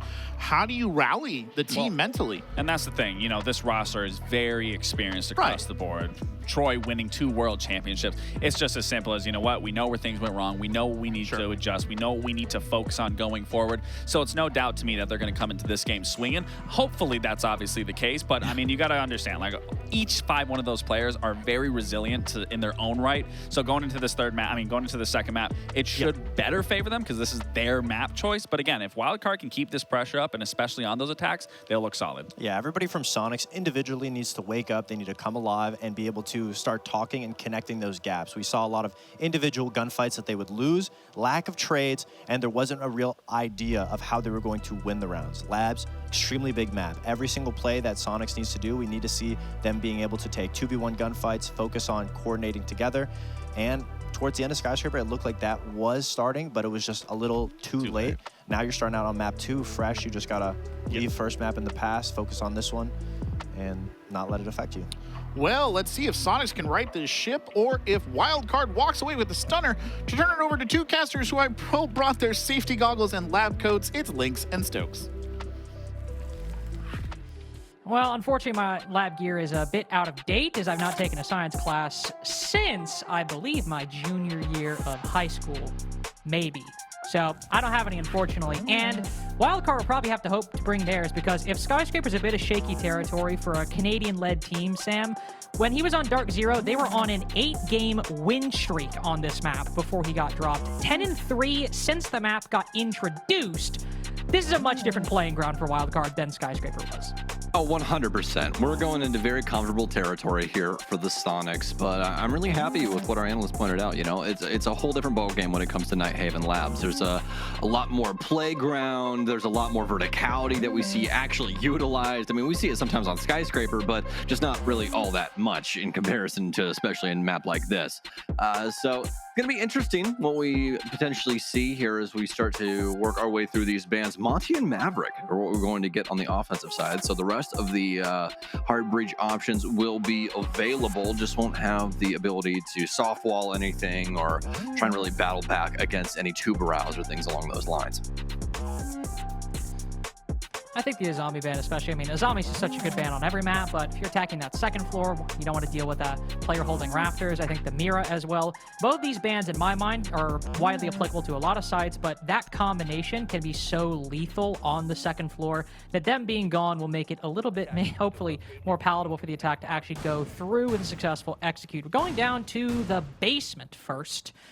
We'll see what Soniqs decide to bring, but I'm honestly more interested in what Wildcard is going to do. Keep in mind that throughout Stage 2 so far, and inside of the NA League overall, this new Wildcard roster, Nighthaven has rarely been played. They've not played at this stage, and I believe they've only played it once. Now, to be fair, it was a 7-1 loss to Dark Zero under Canadian last stage, but this is still a map where there's not a lot of VOD.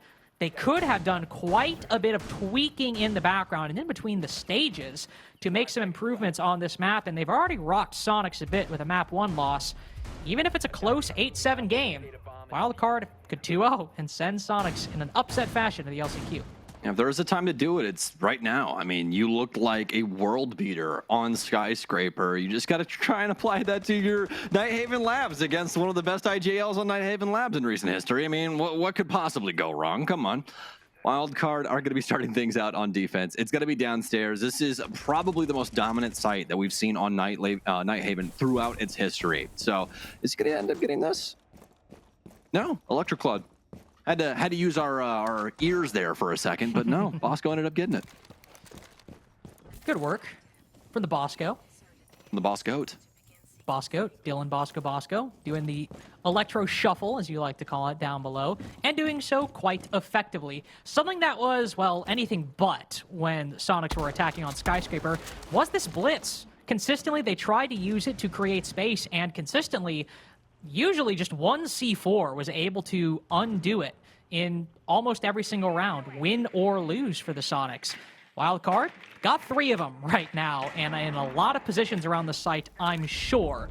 We'll see how the blitz is effective upstairs, or if it's paired with Ambi whatsoever. Running himself in at the moment, trying to find a bit of a gap on the opposite side. He'll move deeper into the building itself, as Wildcard are almost all entirely back down into the basement. Bay, the final holdout by Cargo Stairs, but everyone else has already retreated down to that bottom floor. Right as I say that, Kansan feels there's still something left to offer.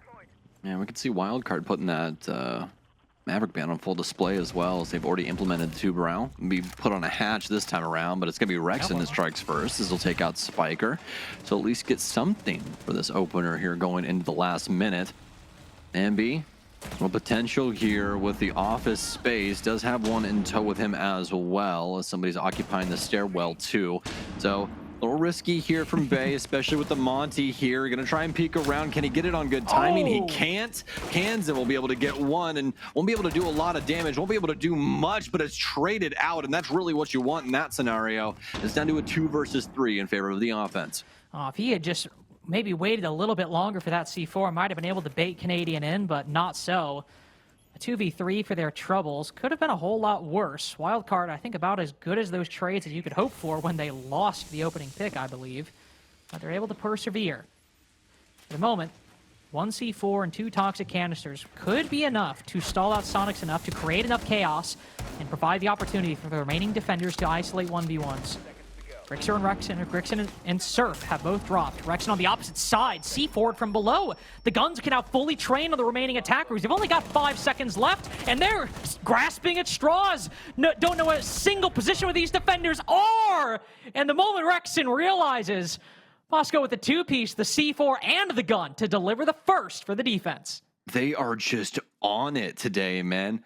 Wildcard's looking so solid in these clutch situations, Carter. They are not sweating it. They're not letting the pressure get to them, and they're playing their advantages so very well. Look at the way Bosco plays that out. Down to the very limit there in the dying moments of the round. That was a must-win gunfight, and he still shuts that out. Feels like the guy's been locked in for what feels like ages, and he's still right there and ready for anything that comes his way. Very well done from him. Very well done from the Wildcard roster to keep themselves in round 1. Yeah, very good stuff so far.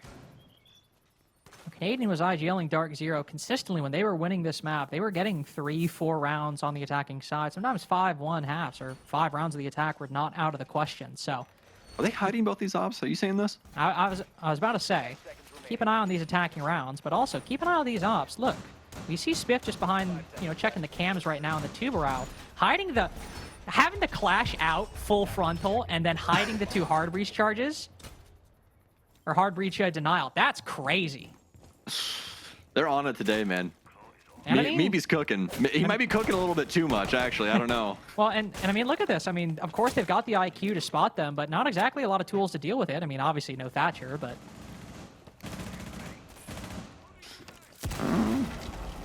That's the hard part, right?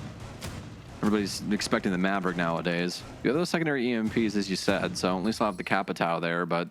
does present some risk at the fact that he's the only one with any sort of utility to really help out Ace, but don't expect Soniqs to get too aggressive until those tasks are done. I'm curious, can you actually see that electrical arc from the window?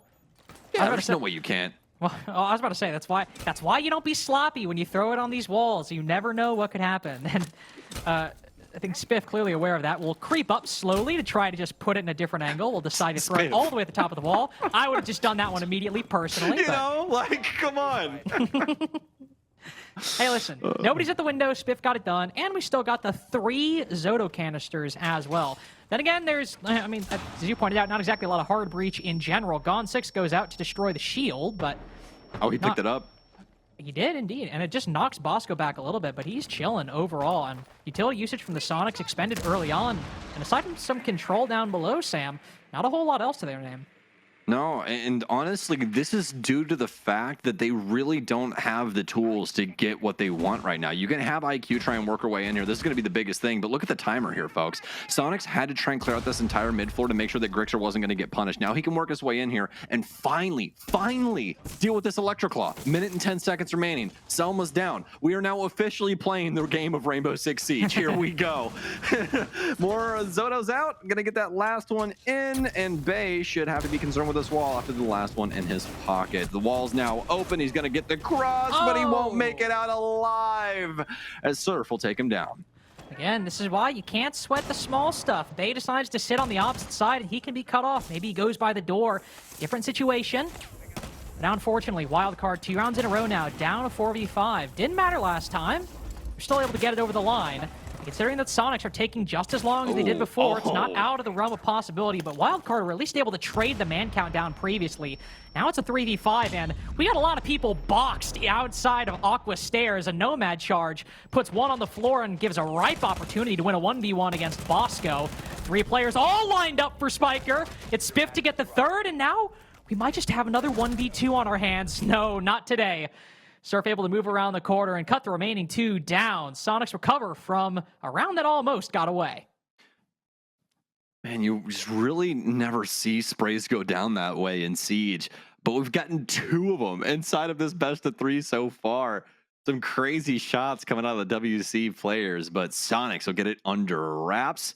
They were definitely trying to get through the struggle bus there for just a moment, trying to figure out their way through that map and getting that Electric Claw off. But once they were finally able to unseal the top of this can, things worked out a lot better for them. A lot of pressure pouring in onto the defensive members. Wildcard having to really just get focused on absolutely every entry point from the Soniqs all at once. And that insurmountable pressure just started to break them, especially with some of these kills we were seeing out of SQ. You know, the one I'm thinking of is what we saw in that hallway with the warden there playing on the shield, just getting diced up by that player over off the balcony door.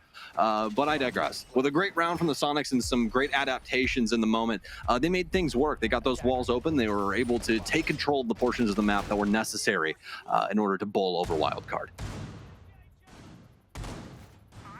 And we got the Thatcher now. A little bit less hard-breaching. A little bit less hard-breaching. And to be fair, Wildcard tried to actively deceive Soniqs last round, so not their fault. Interesting use of the frag grenade, deciding to actually open up a hole in the drone hole. Normally, I mean, think back when frag grenades were super strong. It'd probably be sacrilege to use a frag grenade for that purpose, but... Yeah, most definitely. Gonna try and get that Deimos in underneath. We talked a decent amount about verticality. We talked about Deimos and his verticality inside of Skyscraper, and we also touched on Nighthaven Labs and the potentials that you see with this map in said case. And Deimos definitely enjoys this map a lot. Gonna have that AK once again here. Want to see if he can potentially work things out up against Bosco, as Bosco is definitely aware of something going on downstairs. Unfortunately for Bosco, I mean, that revolver versus the SMG-11, I'm just going to favor the revolver on that one. Not entirely his fault, just such a good weapon for these kinds of engagements. But he's at least making Ambi pause a little bit. The constant threat of these vertical holes, you'll have to maybe try to time it a little bit or have somebody else remove Bosco from the equation before he can move in comfortably. But comfortably being the key word there. He might be able to find a way, even if he doesn't like the way it has to happen. Looking like Soniqs want to end in this B site, want to hop in through that supply window. Bosco will be forced off by the Deathmark tracker, and the execute comes forth. Rexon falls, though, and ooh, Canadian! A bevy of explosives fly beyond the pillar. Now Soniqs, the unfortunate recipients of a 3v5, diffuser in the site. Unfortunately, how a lot of these attacks on supply can end.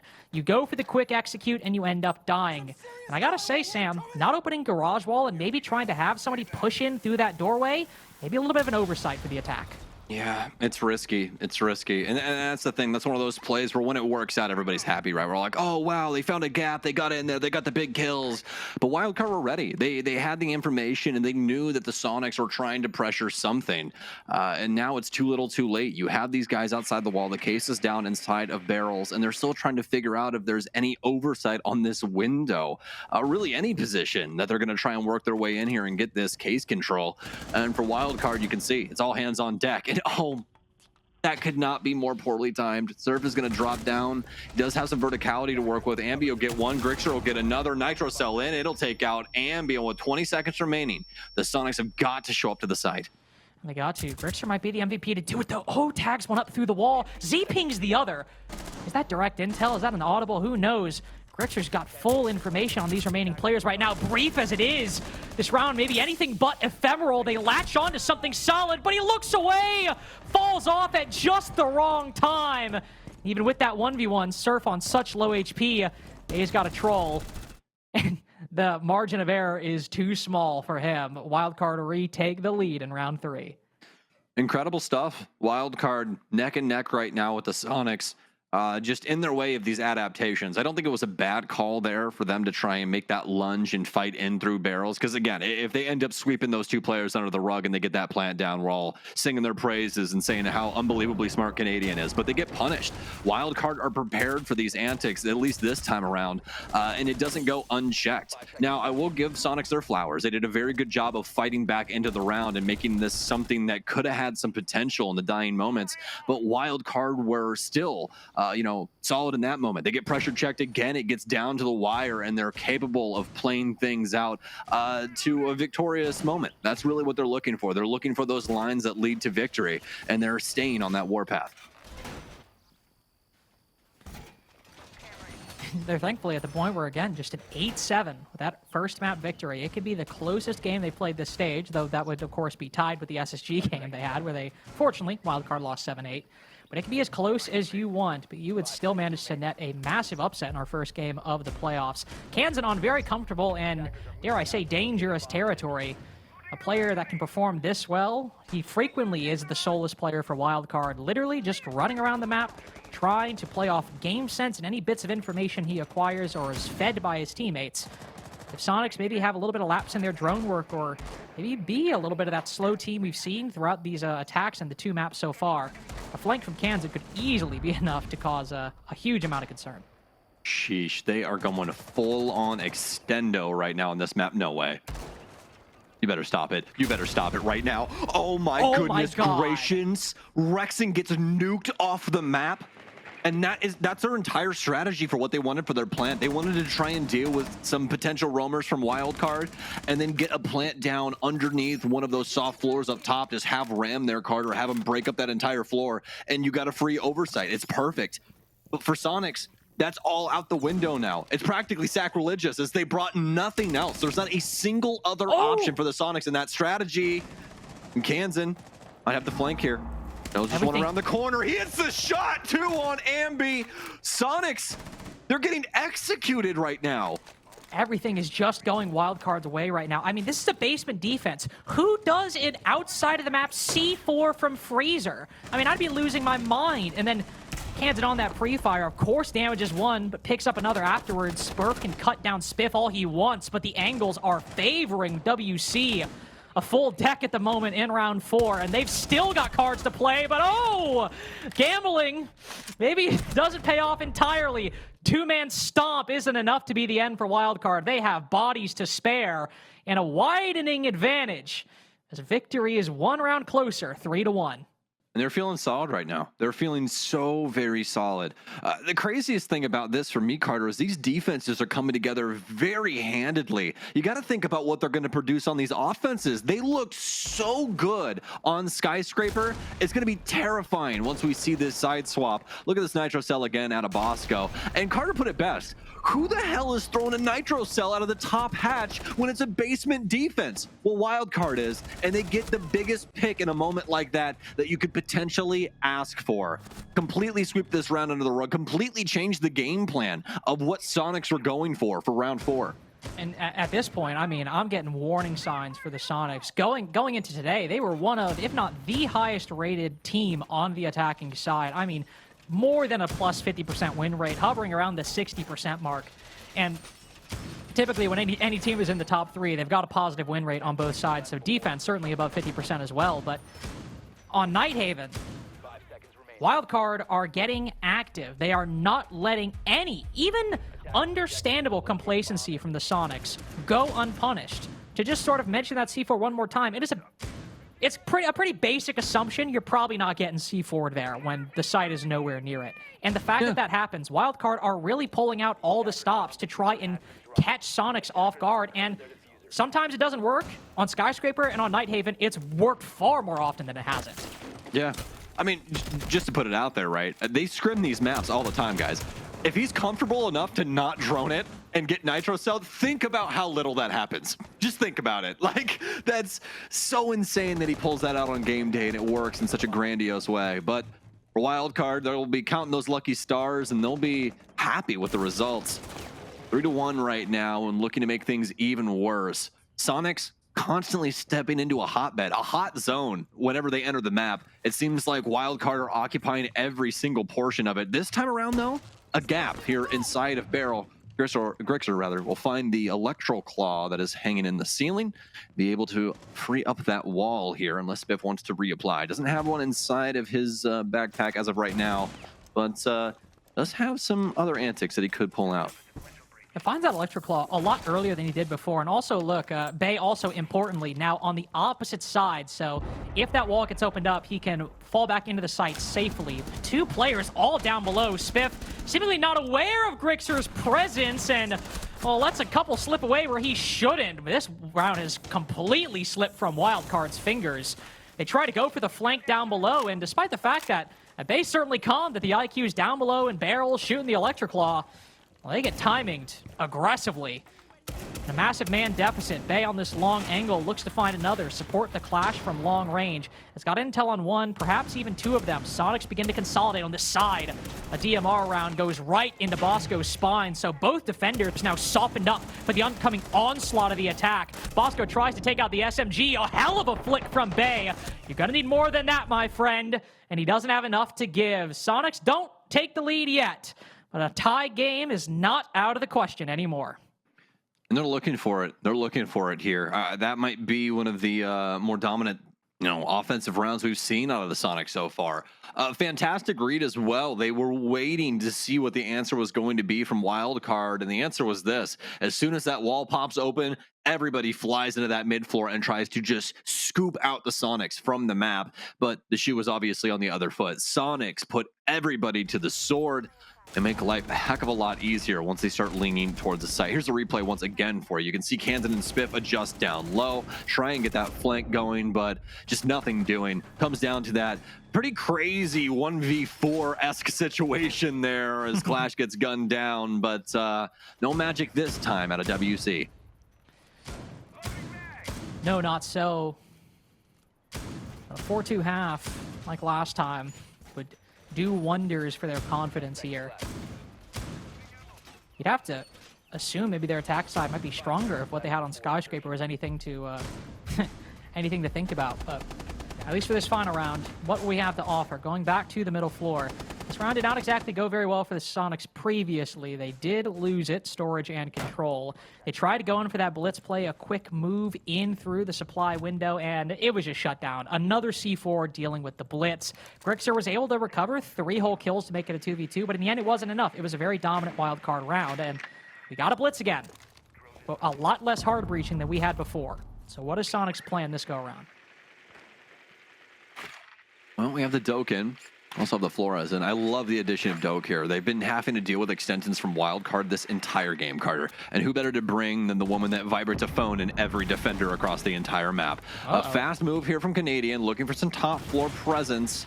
Looking to see if we have anybody around this space. I thought we had somebody over near blue, and we do. Actually have 2 bodies over here. Canadian, it's going to be a pretty target-rich environment as he works his way in here. Does he know the person on the right? He doesn't, but he will now. He tries to fly through, and he'll get a lot of shots into Spiff as he'll hightail it out of there before, something goes awry.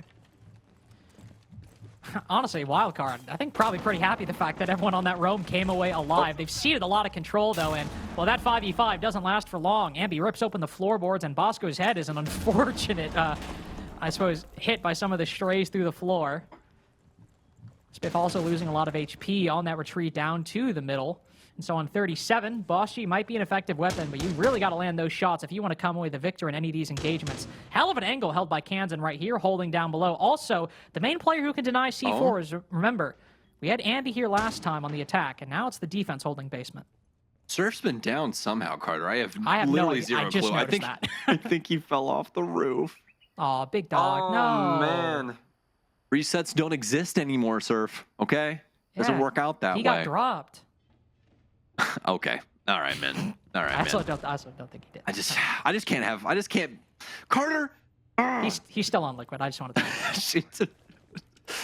45 seconds remaining now. I was gonna say, with 50 seconds remaining here, Electrical, this is a big fight right here. Somebody's got to win this. Oh, Abby, you're making me nervous. He's gonna close the door on that chapter of the round. It's a 5 versus 2 with Wildcard still trying to close this out. Another C4. Canadian probably having nightmares at that point. It'll at least ward off the blitz, but it's EMP'd in response. Nice little quick utility usage, but both remaining defenders stacked and stuck on cargo. And out of the round they go. 3-3 half. Tie game between Sonics and Wildcard. Very necessary couple of rounds, because the way this was going, 5-1 wasn't out of the question. Sonics, I think, getting away with the absolute most from their play. Yeah, 100%. Especially Sonics through these last 2 rounds, right? You could definitely see the cogs turning and making the adjustments that were necessary. Wildcard are very reactive to what's going on throughout the map. When there's certain milestones that are hit by the offense, they're going to try and do something. They're going to try and respond, whether it be anything, a wall getting open, man count falls to a certain level or whatever it is. They always have something cooking to try and make something happen inside of the round for themselves. And Sonics were just patient enough to be able to play things things out in both of those different regards. You know, a little bit different from each one, is especially the second one was a little bit more drawn out. But either way, very well done from Soniqs, very well done from Canadian, with more than likely a very good recognition of what the heck was going on there. Also got to say, it's definitely some better performances from Grixer and Rexen, though. We'll say, a decent bit of Grixer's kills, I think about half or so coming in a round that Soniqs did ultimately lose. But there is still at least better individual performances. Surf and Ambi were the only two players really showing up for Soniqs on map 1, both hovering around a 1.15 EPS, give or take a couple. And now, Ambi, Surf's still there, Rexen and Grixer getting into the fray. This is what we want to see from a successful Soniqs roster, especially Rexen and Grixer. And now the two longest stay members on the Soniqs, been here for years and years at this point. We want to see them get active and be those top 5 players in NAL Stage 2 that we've seen throughout all of their games so far. Second floor defense to start. And what do you know? Wildcard will continue the trend of not playing Dokkaebi, one of the strongest operators in the game. Yeah, and also, what do you know? We got a bandit in the works here, and this is something that you gotta really be afraid of because of this. Oh. No, he got it. Don't worry. All right. Yeah, that's why he was banned out in the last game, Carter, because bandit tricks are pretty lethal, even in current meta siege. It's just also sloppy play from Wildcard. Like, come on, guys. Like, your skyscraper attacks were great, and I get, we got to share the love with the EMPs, but Bay's got 2 in his pocket and will not have to use any for this wall. You've just given up an exothermic for a very silly reason now. Sure, one wall's open at least, I suppose, but, in my mind, if you think about a wall that's harder to get, at least with the connector wall we see there, you can maybe walk up the hallway, take a fight, deny the bandit from bandit tricking. The other, you got to hop in a garage window and hope you win the fight. But at least they've got one open.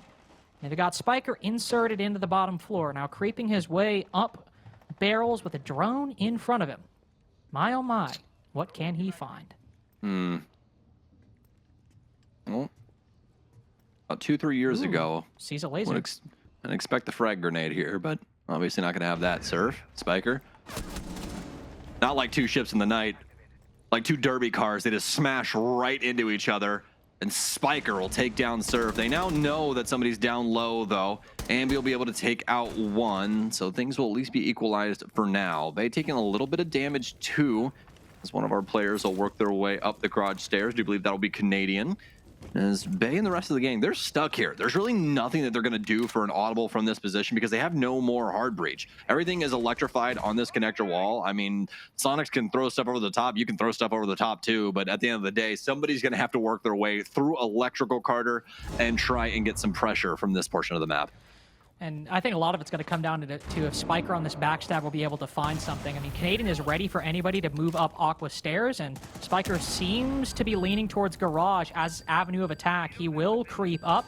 Prox alarm activated, so Soniqs know the push is forthcoming. Rexen with a nice pre-fire shuts down one leg of that assault. The rest allows Ambi to rotate around. The final 2 players, both made worse for wear inside of electrical. And Grixer gets a very impactful double to pad his stat and allow Soniqs their first lead this whole map. Well, there's that Maverick band there on full display, folks. You see why Maverick's so impactful for scenarios like this. Not only for Tubarao, who can obviously extend the fuse time in situations and, maybe allow your bandit or your electro claw wielder to rotate across and get their utility down. There's so many different ways that you can counter things out with Maverick. And since he's been pulled out, a lot of this stuff is being highly effective and forcing these offenses into really bad situations. Subject A, what we just saw there. Wildcard aren't able to get a proper coil around that top floor to where they can truly pressure Soniqs. They have so much breathing room inside of that bomb site. And not only that, but they have some solid workings on that mid floor as well. They end up getting picked off, at least one of them, but they still have all of that stuff available to them to make it to where they at least have that info matrix going on, right? That player's downstairs. You can cut things off at blue, and that everybody's kind of hamstringed into going for that electrical push now since things have gone so wrong with that breaching. Definitely a bomb site that punishes you if you do have a mess up on that breaching, even if you recover later. But just because of how important the IT and connector breaches are, but also can be, depending on what attack you're going for, it's like they're impactful at worst and critical at best, though I suppose you could flip the adjectives depending on your given situation. Basement defense, and Bay spotted, hey, one of these walls, surely that's not soft, but maybe an opportunity, maybe something different. They'll move up to, well, the roof right now, likely going for a full clear, as that's exactly what Soniqs are doing, running all around. We have traps galore, Legion, Ella, and Capcan on this lineup. If this is a reaction to the Nook, well, no Nook, if one were on board, would be getting away now. Not to be a skin junkie right now, but Bosco's rocking the SSG World Championship charm with Glacier on. That's just almost as crazy as this rush right here. We're flying, boys. Spiff is in. Does he get the kill? He does, and we're open for business. I mean, I genuinely thought that wall was reinforced. I was like, surely they reinforced, I don't know, the single panel on a basement defense, but I suppose not.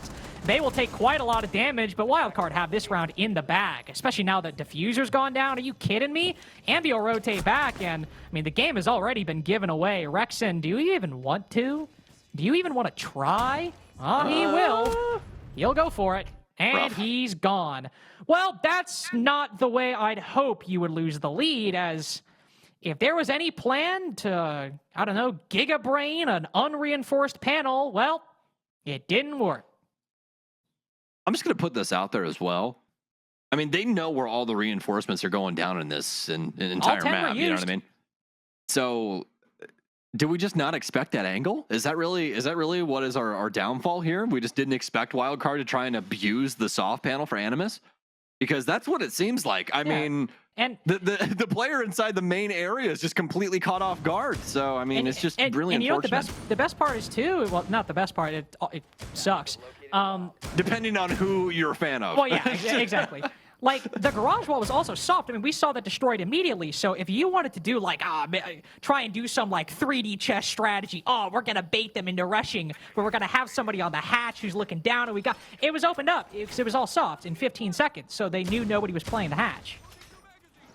They just ran in. I mean, that was just seems to me a colossal mistake that has, to be fair, only now resulted in a tie 4-4 game. And maybe I'm missing something, but on your map pick, when you're down 1-0, you got to be doing better than that. Yeah. You know, when both your site players get ripped to pieces immediately, and then everybody that even tries to touch the bottom floor after that is just fed to the wolves, what do you say, right? You're just like, all right, load up round 9. We're not going to put nearly as many eggs in this Rome basket this time around. So we'll see if Soniqs can make some solid adjustments. But way to call the ball, Wildcard. Way to call the ball. Basement looking very differently than it did before, but the site is also quite different. It's a first floor defense this go around. Breaching! Look at how effective that was. Little hole opened up on the bottom floor. Big hole opened up outside of IT. Bosco will take this time to drone, as you don't really need to acquire direct control of IT. You can hold it from the outside, go on rappel if you want, especially if you're going for a supply execute. Just making sure that you can cut anybody off, retaking those vertical holes. That is good enough. Spiff decides he's an overachiever. Spiff always did the extra credit in his classes, and so he's decided, minute 10 seconds in, I think Garage is looking like free real estate, and Sam, he's not far off. In front of the class, 105% in a class. Never understood how people did that. Do you think I'm one to do extra credit? Probably not. Spiker's going to go down. We'll have to be in detention here for a little while. Minute and 30 remain. Ambi trying to hit a heater of a shot, but it'll be outside the strike zone. Unfortunate at the moment, but just like Wildcard, I think, thought they found a gap, but I will say it is far, far less open than it was previously, and most of them back off at this point. All they've done from this plan is lose Spiker on that Nook. Was able to at least do some work before, get a kill before being finished off eventually. Spiff will just hold this ground for the time being, and I think that's, honestly, that's good enough at this point. You can hold this, allow the team to work around and decide where they want to push from, but it's that second part I don't think they fully decided on yet. There's a castle barricade in the way, so they'll resolve themselves to make a push into control itself. What are the angles available to Soniqs to react? You can almost see them trying to put together the pieces in real time, but the ever-looming threat is this pulse down below. No matter where they land, he might be the one to undo it. Yeah.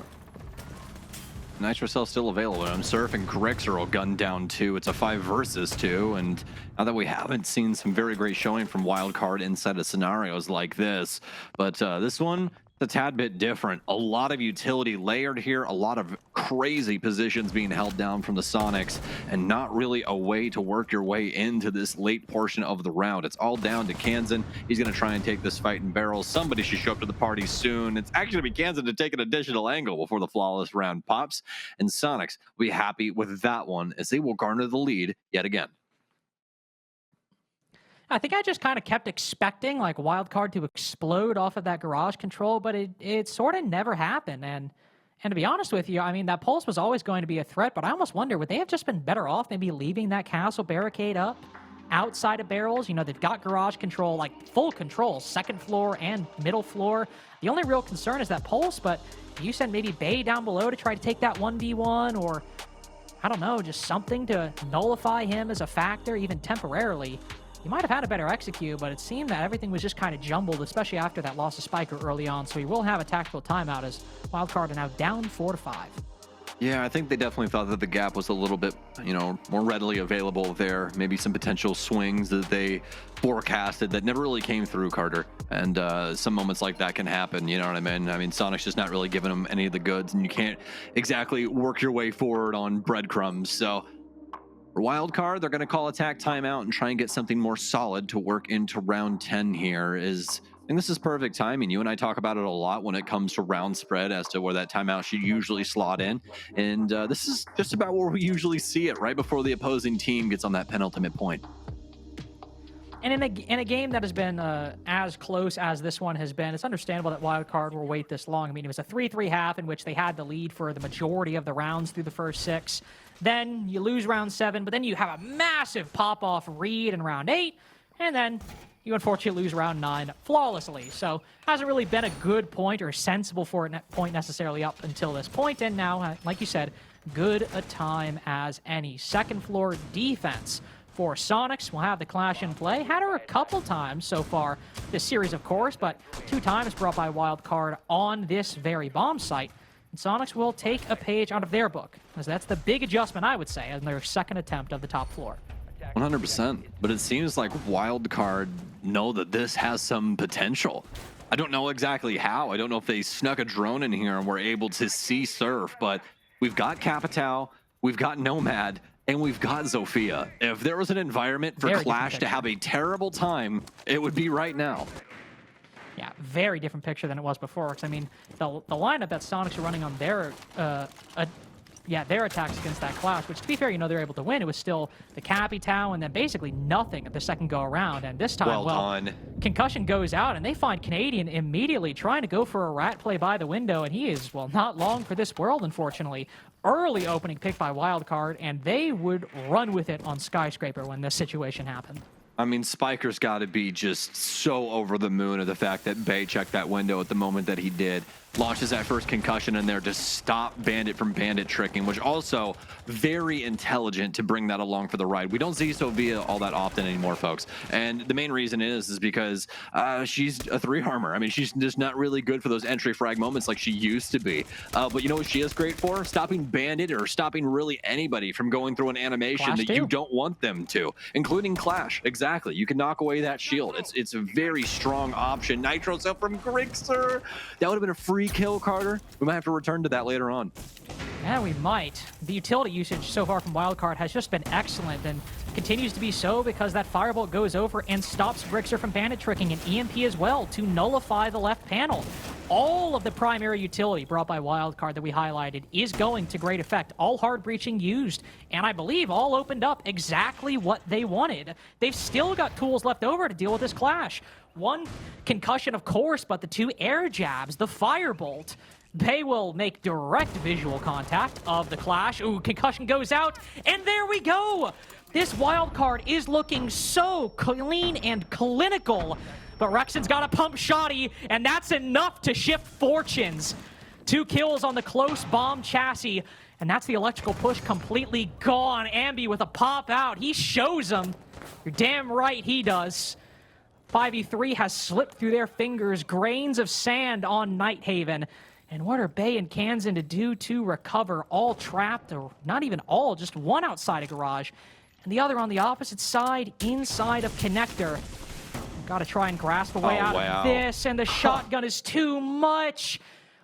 Going to match point, losing a round like that when you did everything so well.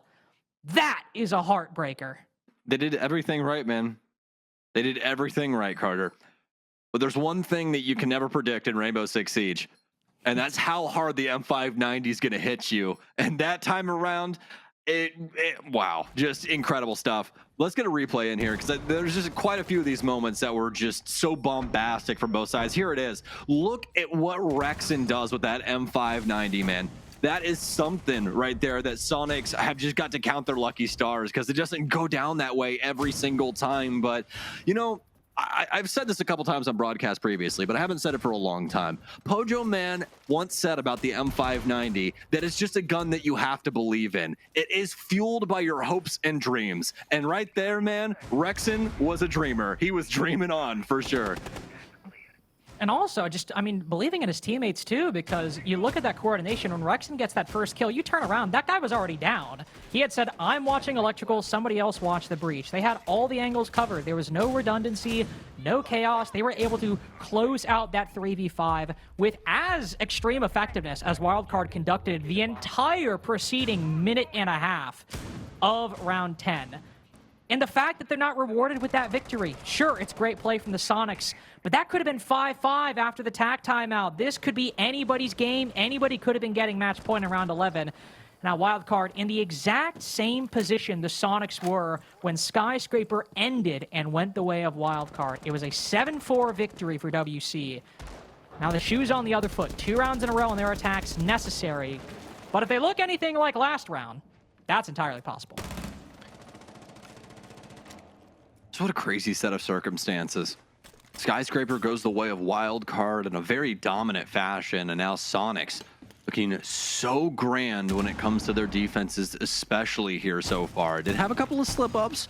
We'll keep those in mind, but able to at least find stable ground and try and stabilize this best of 3. They want to push it off to Clubhouse, which would be pretty wild in and of itself. I mean, just to think about the different implications that we have in between these two rosters. I mean, you've got Canadian and Bosco, which were on the same team when they ended up, you know, getting the moniker for Dub House on Clubhouse with SSG. I mean, there's just so many different ways that we can draw these lines, but obviously, we've got to get there first. Wildcard doesn't want it to go that way. They don't want to go quietly into Game 3 just yet, as they still have a lot to do with 1 minute and 30 remaining. Oh, wow. And just a couple clean shots. Too much for Canadian to deal with, and we're moving and grooving after that. Bosco does not let that space go to waste. Oh! Another worldie lands that shot. Spiker with a nice, well-placed few SMG-12 bullets keeps the advantage alive for Wildcard. They're not letting this pace hold. Oh, in that brief opening, Spiff's able to react. Look at how quickly they have enveloped the bomb site. Surf goes down too. This diffuser might not even go down. Might not need to. Instead, Ambi, a necessity that he pops off and gets 16 to save their match point chances, and it won't be the case. All 12 necessary. Wildcard popping off that tactical timeout. The fruit it bore, just a little bit delayed in being reaped. Just look at how quick they play off of each other in those high-intensity moments. I mean, you think about things like the Ram drone going through the wall and making the play off that, taking down the bandit, applying the pressure to the back of the site, and then not only that, Carter, but in the dying moments of that where you go, oh, surely they go for this case plan. Nope, they go for the frags. It's a 3 versus 1. They know that he's down here in this basement somewhere. They find him, they frag him, and they shore up this scoreline. We're 1 round away from OT here. We're 1 round away from Wildcard potentially changing up fate on Nighthaven Labs. It's very rare, I feel like, when you're in that comeback scenario. And to be fair, the game has been very close, but it's very rare that you're in a moment where you really feel confident the comeback is going to happen. Like, not even necessarily based off precedent. Because, like, I mean, before we had this recent success, it was just that big rush that Wildcard won. That was it. But then round 10 looked so strong, where round 9 looked pretty weak. And then we see all of those same strengths compounded with the ability to change pace that we saw in, you know, little spits here and there in Wildcard's play in group stage, something that they were trying to figure out, trying to make work, and now we're able to. And if they're able to do it again, overtime is all but assured at this point. But they do have to win that middle floor site. They do have to win a position where they've worked their way into garage really quickly, and then, as opposed to the past 2 rounds, had no answer after that. Well, they do have an immediate answer for garage, and it's 2 Selmas. They'll break that open. Case in Bosco's hand as of right now, and he's been shooting pretty darn straight so far, although he is 7 and 9, just doing his damnedest to try and cover all of the bases as an IGL. It's usually what you're looking to do. And as for Wildcard, and speaking of those bases, you have quite a few things covered in that regard. Doe could be along for the ride, Nomad as well. I like the Thatcher getting worked in too, to kind of free up the other options for your defense. Ambi, is he going to get one here? Is that gentleman going to get off drone? He does.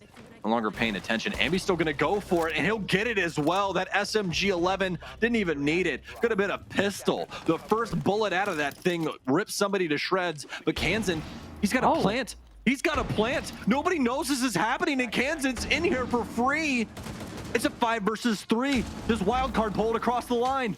There's no way C4 goes out. Kansan, oh, he dodges it! The EMPs go out to try and cloak the Specchio and Heartbeat, and as we saw, it wasn't even necessary. But a 2v4 has to happen. It has to happen to get Wildcard to overtime. One wrapping to Bay's right. Does he know it? Or will they even push that far? Spiff holding down the top floor, a must-win fight. Everyone has to go their way, and it's all on Spiff. He's put Solus so low, but he's now meeting the same fate. Pistol out, he pushes forward and only gets 1, and the time is just enough for Canadian to shut Wildcard out of any further upsets. I mean, how much closer do you want it, guys? How much closer do you want it? I know a few of you jumped out of your chair. Don't you lie. Don't you lie. All right, I was one of them. I'll tell you. It was me, Carter. It was me. Oh my gosh, man. 3 maps in between these two, and here we were in the green room going, oh man, this might be not the greatest matchup here today. I'll happily eat my words. Impressive stuff from both of these teams. I will as well, and this is still, frankly, I mean, the most positive thing I'm seeing. Soniqs might have won, but Wildcard and their stage performance are peaking at the exact right time, and Clubhouse will be the test for who can make it through.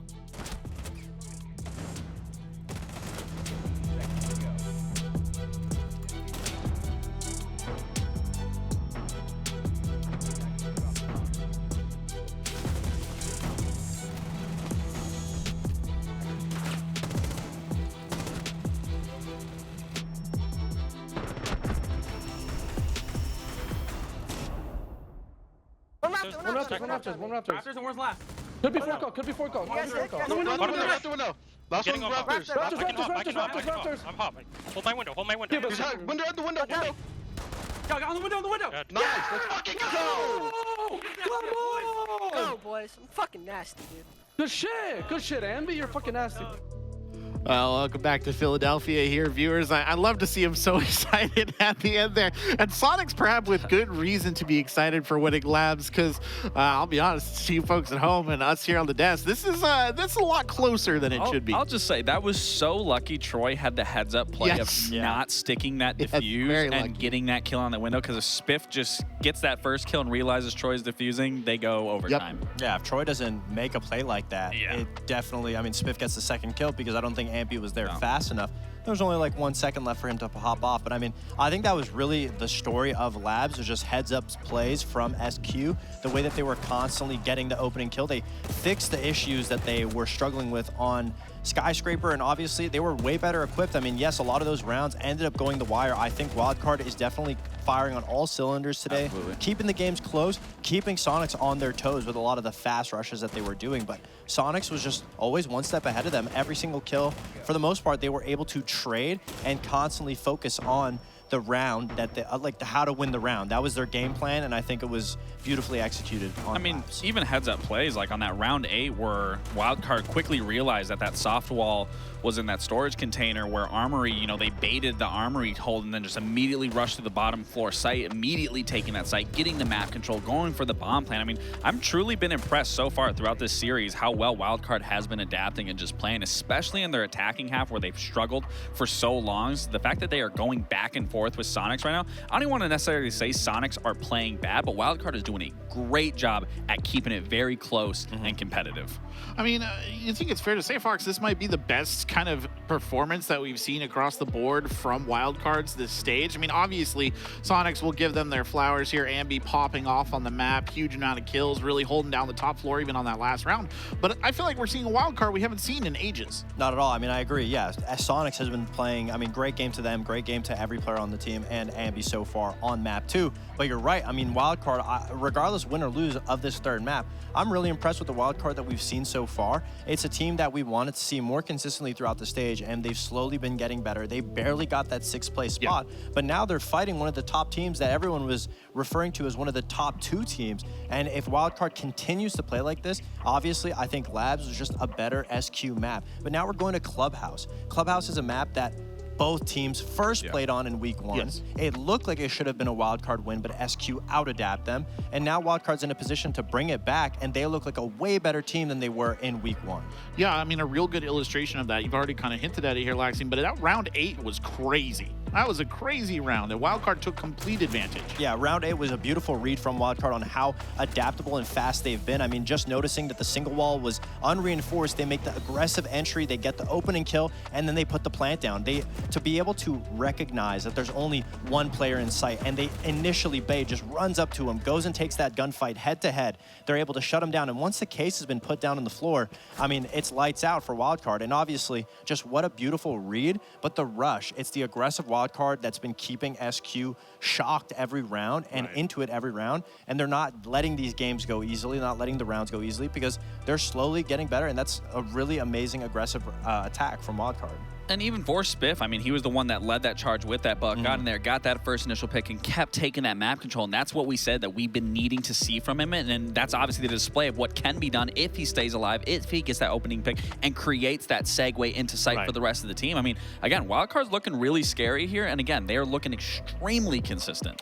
I know round 10 was another round we were sitting in the back, and that really got your ears perked up when you saw that round go off as well. Yes, because this was another round where Wildcard was doing a really good job with the map control, the stall out. They had the first pick, they had the second pick fall in their favor, but what it really came down to was Rexen here. I mean, Rexen did a really good job on this Warden, holding down this position with this shotgun. I mean, this shotgun's a scary shotgun to come into close quarters with, but ultimately this really came down to Rexen and holding down this spot, because had he lost this round and had Wildcard maybe just worked a little better here, we would have easily saw an overtime, just solely due to the fact if Rexen did not play that spot as well as he did. Oh yeah, it was a very big performance in that position, and I think SQ, everybody was really in their positions and had to hold it. A lot of those moments came down to individual big plays, and Soniqs was really waking up. And I don't think it was necessarily just the individual plays, but it was the fact that they were way more team-orientated on that map.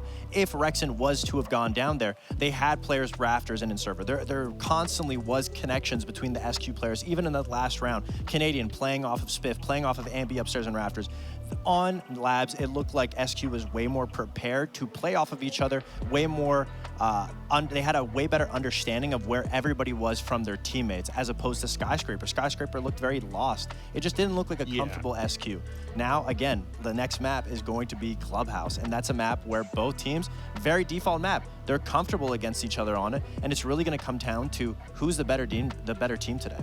Yeah, I mean, for me, it's really going to come down to who makes the least amount of mistakes, and whoever is making those least amount of mistakes and can capitalize off the other team's mistakes, that's truly who's going to take this game, because there's not a lot. Again, we've touched up on this a million times. There's nothing that you're going to do to throw off a team on a map like Clubhouse. It really just comes down to playing your basic fundamentals and just doing everything almost down to a T and making the least amount of mistakes possible. Yep. Right, and I agree with that completely. I mean, I do feel like it's a bit odd to be having a conversation with Soniqs where we're like, oh, they can't be making mistakes. Just, we wouldn't expect them to be making mistakes. It's Soniqs we're talking about, you know, but does the Clubhouse maybe favor Wildcard a little bit? Just because it's a basic map, and that usually tends to favor the underdog team. It definitely does, because Clubhouse is a map that Wildcard's played 3 times so far on the stage. They're very comfortable with it.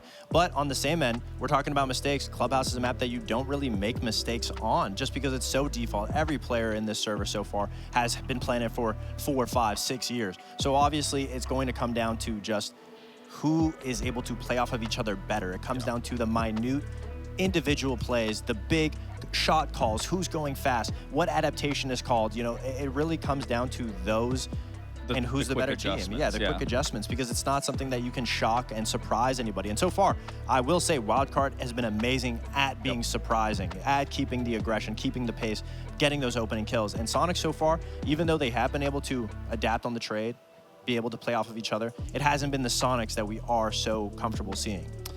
It's a good assessment as we set things up here for a Clubhouse. I'll turn you over to 2 casters voted most likely to lead a big burly biker gang. It's Lynx and Stokes. All right, that felt like there was a deeper meaning there. Something about, I don't know, us not being big, burly, or anything close to that. But that's fine. That's fine. Maybe I'm just sensitive. I can say this, though. Whatever my feelings aside, what I'm extremely happy about is that we have a game on our hands this first go-around, because Sam and I were like, C9BC versus M80. That'll be the game of the day. And frankly, I'm far more excited than this one now. Yeah, 100%. You know, it might be in the running. We might actually have to take a vote here at the end of the day just to see what everybody thinks. You know, I'm sure production can cook something up, but I don't want to put extra stuff on them. Ferme will actually suplex me off a building, so... Yeah, speaking of big burly biker, like... Production just said that's a no-fly, guys. So I'm sorry. I'm making promises I can't keep over here. But what we can keep is the Maverick ban, man, because we're still dealing with exposed walls to the outside of the building, right? Clubhouse, a huge map when it comes to this. You think of the CCTV wall, you think of the tub wall. So we'll see if people run into the same, you know, wall that we saw the last time when they came to the utility game there from the defense. Azami Amir is also going to be along for the ride, as well as Monty. A lot of these making quite a bit of sense. Mira, you don't see all that often anymore, but hey, she's a very solid option on Clubhouse, you know, and something you can really plug into a lot of different strategies, mostly on that top floor. I'm getting into that mood, though, Sam, where I don't really care about strategy. Like, I'm getting into that mood that I got to be careful, because I'm enjoying a game too much. I almost want to turn my brain off and just watch it, because I'm getting invested. Obviously, I want a good game. Obviously, I want a good game. And if Soniqs wins, I am content with that, because they played well this series. They've certainly played well this stage. But this is one of those moments, similar to Beast Coast last stage, where a team that has been down for so long is right at the opportunity not to punch their ticket to Montreal. We're not even close to that yet. But to still make an extremely interesting match out of what many thought would be just schlock before we get to the actual fun. And on Clubhouse, the first game of the stage for both these teams and for all of us was a 12-round affair between Soniqs and Wildcard, Sam. And with the way Wildcard are playing today, they might be the 7 in that equation, depending on how they play their cards. Yeah, most definitely. Hopefully they pull some mana. Definitely going to need that to get these cards out. Nerd. Haha, you don't even know what card games that's from, loser. Magic, shut up. Ow. Guys, he got me. He really shut me up there, I can tell you that. Well, the EMPs are going to come out, and they'll at least have enough in the tank to be able to break open these walls. So we'll see if they burn through the rest of said mana later on down the line, Carter. All right. Ooh. Well, Scopos action that we actually did not highlight, that we very much should. Main team I've seen run Scopos in general has been OXG, but also especially on this Clubhouse or Clubhouse map. And the site they usually ran it on was like, you know, CCTV. You have the, you know, one of the robots over in the bathroom. Then you go to the other side. But this time it's a basement. And it's one of the many roamers up top, Scopos and a couple others. And Soniqs, unfortunately for Wildcard, have a pretty good play to shut this down. Surf is undoubtedly good for at least one, as two defenders now start rotating back across. Yup, Kansan's aware of the situation he finds himself in, and Surf is good for both. If you were hoping for a competitive Wildcard game, it could happen, but that was game, set, match for Soniqs. They set up their pieces perfectly. I'm really surprised that Spiff didn't just like crawl in the shower there and switch to this other unit. Like, abandon his teammate. Just like, hey, Cover me, I'm recalling. Things are going awry on the top floor. Might as well use it to its fullest advantage, right? I mean, come on. Hey guys, I'm just gonna teleport downstairs real quick. Have fun with that. But, I mean, hey, love what we see from Soniqs. That's a beautiful clear. Way to use the shield there from Canadian. Just flushes everybody out to that tub wall side. And let Surf do the business, man. 2 big kills there and a nice little transfer to boot. So, good stuff for him. Now the Soniqs with a solid timer and with a big capability to open up this round to success. Unfortunately, just one of those leads that, especially with the time they have remaining, it seems far-fetched that Wildcard will manage a comeback. Though, only 2 drones remaining for Soniqs. Could prove important, especially these Vulcan packs whittle down what little time there is remaining, and Bosco still very much has a C4 that Canadian on the Blitz has fallen victim to a few times. Soniqs just have so many bodies, they can dedicate them to so many angles, and Ambi gets the first of the 2 remaining kills, both of the 2 remaining kills. And that's it. Flawless round for the Soniqs to start out. I believe there have been 3 flawless rounds this series so far, and ironically, despite it being tied, it's been Soniqs every single time. Yes, it has, and that's going to be another one going their way too. And yeah, I mean, we mostly covered it there in kind of the mid round. There was really nothing that Wildcard was going to do to pull that back around the, the bend there, Carter. At least in a perfect world, right? And that's exactly what we got. We got a flawless round. So Soniqs solid clear of this top floor, implementing things properly over there on CCTV side. Once they get that open, they get that put shield in there. They know that Wildcard's entire strategy is falling back to the main stairs, and they cut that off at the pass. That's really all she wrote for round 1. Soniqs just had to go through the motions of basement offense in order to get things the rest of the way there. I mean, and it's probably going to force Wildcard's hand at that point. I mean, maybe not necessarily force, but when it was such an easy dismantle for Soniqs, Wildcard roam and then are cut off by something so simple, Soniqs didn't even have to fall into what normally can trap teams on really any basement site in the game, because I feel like if you look at all the maps in the pool and look at which maps have basement sites, those ones are probably some of the most defender-sided, because often it requires you clearing the most amount of the map. Well, if 3 people die in the first minute from a pretty easy cutoff, you don't have to stumble into any of the obstacles that normally might hit an attacking side. So we'll go to basement again. We'll have a bit of a change in lineup, a lot of hard breach denial, and yeah, not a single player offside this go-round. No. Playing the basement to its absolute limit. Oil pit position, nitro cell in hand, seeing if anybody tries to work their way in through the garage door. Soniqs are going to use this, though, to take full roughshot over the top 2 floors of this bomb site, or rather this map. As they'll be working in on this top level. Got the Thatcher in for the Habana, got backup hard breach as well as backup EMPs. Everything looking good so far for SQ.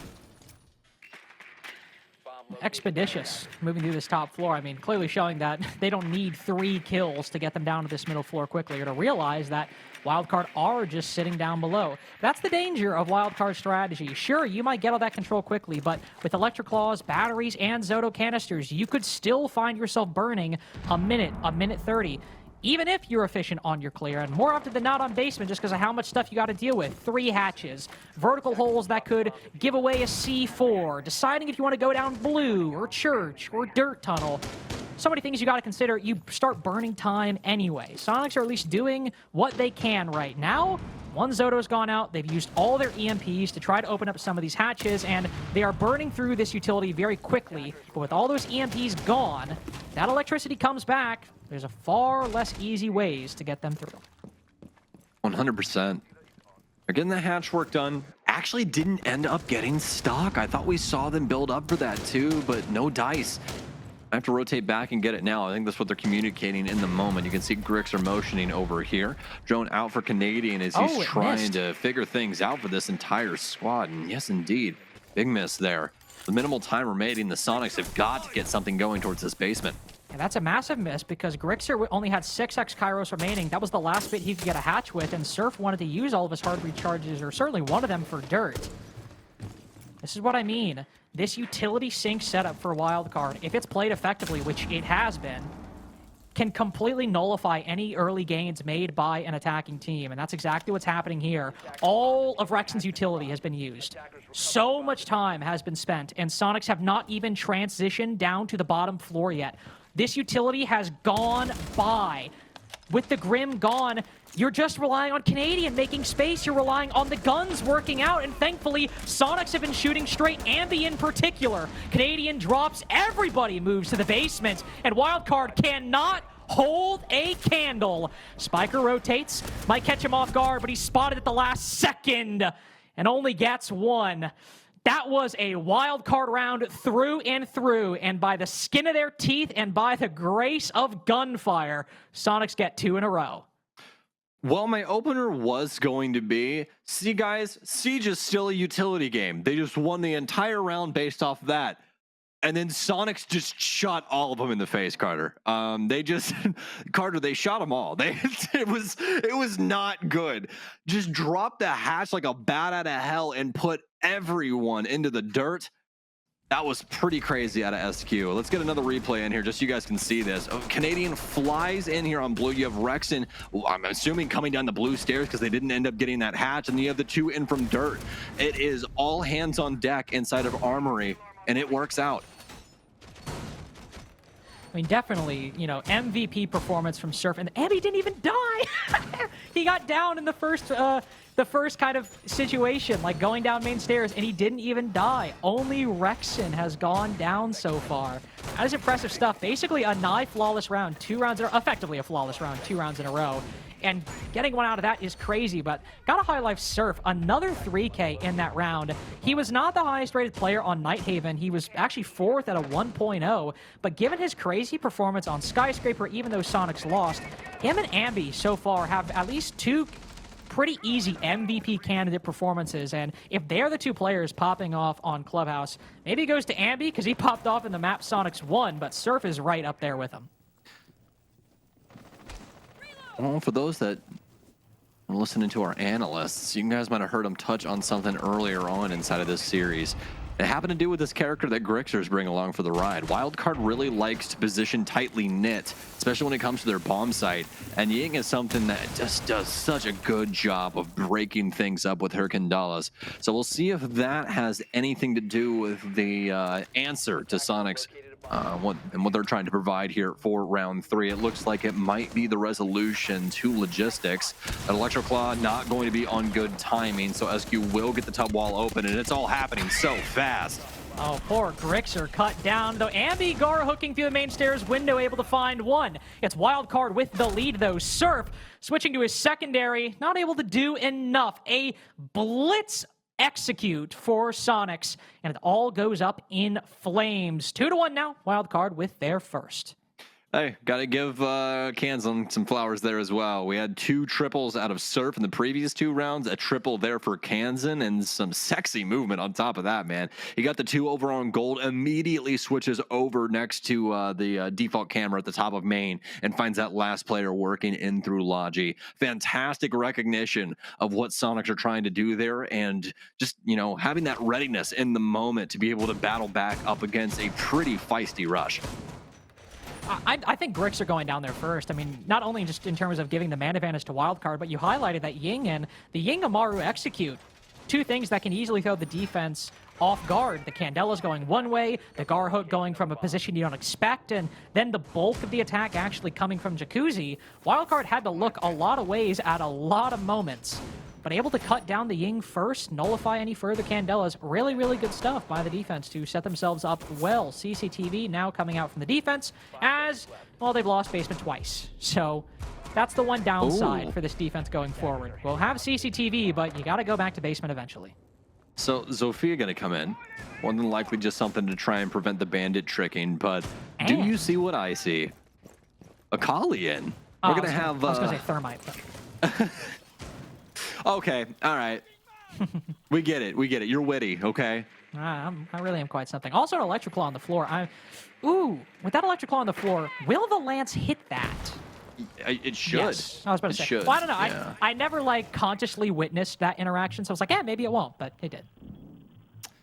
It might be dependent on if you actually get it under some, some floorboard, because as you know, the Or walls like a are metal hollow, beam. right? So yeah, if you get like a nice little angle, maybe that could prevent something. But I haven't messed around with that stuff in ages. So. Oh, and look at this. They've got the dock stims anticipating any fire bolts going in through CC to try and just buff Bay. Now there's no Capital on the board, but you can see him pre-ripping the stim. Kanson's clearly weary of it. That's a really good foresight from Wildcard. Yeah, it'd be much better if they had ADSs or literally anything else to actually stop this Sophia from influencing him. I don't know if they're going to go underneath or if they're going to go for the far window. This is like those positions in chess where there's like 8 pieces all attacking one square. You're just doing all the mental math. You're like, all right, which side's actually going to work it out here? This is kind of crazy. Grixer's going to get 1, but it's been traded back and forth. Ambi's down, so they won't have that influence of the Deimos through there if that was one of the angles they were going for. And with half the round already gone, Bay is going to choose incorrectly, and it really didn't matter at the end of the day anyways. A Nitro cell gets Grixer. Bosco guns down Canadian. It's a 4 versus 2 when the wall's finally open. Yeah, I think Bosco literally just flanked down red stairs and killed both the people down there. So good heads-up read by Soniqs. Bay might have lost his life, and Spiker will as well in a very unnecessary situation. No need to peek that aggressively in the 4v2. Because Rexen now can move up garage. Soniqs will have to recover the diffuser eventually in secret. Surf now just making his way in sight, but he can back off of this engagement pretty easily. Doesn't have to commit, and indeed, he recognized that. She'll hop down to recover the diffuser, but there is somebody in secret stairs, I do believe. A Wildcard member laying in wait. Them to take this exact course of action. Who could it be but Bosco with a shotgun close? We saw Rexen do great work with the M590 in a similar spot. What can Bosco make work here? Rexen spots one going for the flank, but not a big factor. Instead, it's red stairs that catches him off guard. Surf trying his best to find him. The head does pop up above the railing, but so much time has been wasted on this clear. Rexen finding nothing. Surf will recover the diffuser, but what can they accomplish here on out? No C4s, especially in the Bandits' hands. It has to be by the 2v1, and Wildcard, just shoot him through the floor. Nothing necessary. Verticality still going their way. Tie game, 4 rounds in. Well done there from Wildcard, answering the call, especially with just the back and forth nature of that wall breach there on CCTV. It took a very long time to finally have a true answer to that. And the answer was, yeah, you're going to get the wall open, Soniqs, but you're going to lose quite a few bodies for it. And here's the concussions flying in. This is the way that they were trying to stop that bandit trick. And Bosco murders both the people in secret. That's the answer that we didn't exactly have on how things went down there. And just what a smart way to deny that. As soon as that first, concussion comes out, Carter, the Nitro cell is delivered. He gets that big kill and swings in through to finish things up on Canadian too. 2 rounds in a row from both teams. Wildcard not at all what their basement defenses might have indicated, but like I said, you have to go back to it eventually, and assuming this isn't bar and stage that I'm looking at right now, which it's not, we're going back to basement. And Soniqs 2 times have been able to get a win on this round, one very dominantly, one miraculously, especially with a Surf and Ambi 3K in both. This could be a 3-3-1/2, but if Wildcard can win this here, a lead might be within their reach.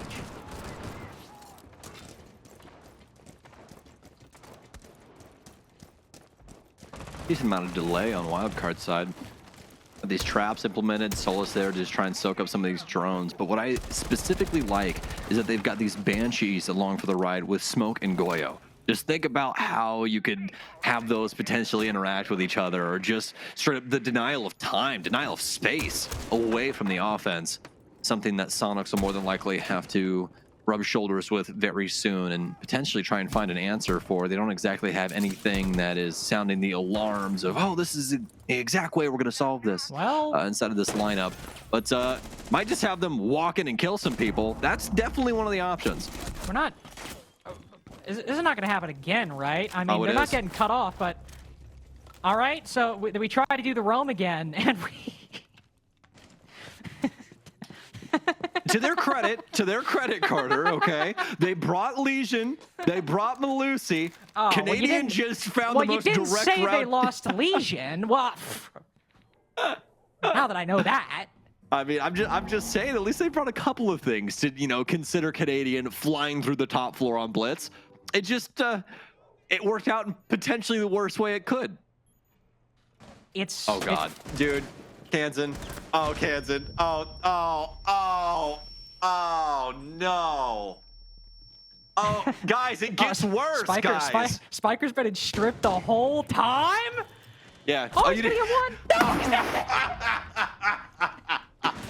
All right. Well. They made me do the ugly laugh, dude. Flawless round for Soniqs. Oh my God. Like that was all right. I mean, what do you even say to that? They just do the same. Like even Ambi's laughing. What the hell?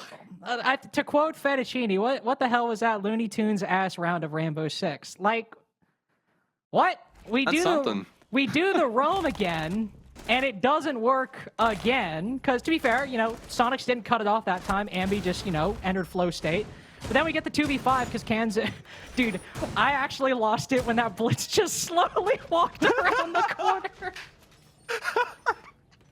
I'm gonna be so honest. I was fighting to keep it together. I saw him creep around. I was like, "There's no goddamn way he's gonna walk around this bend, right?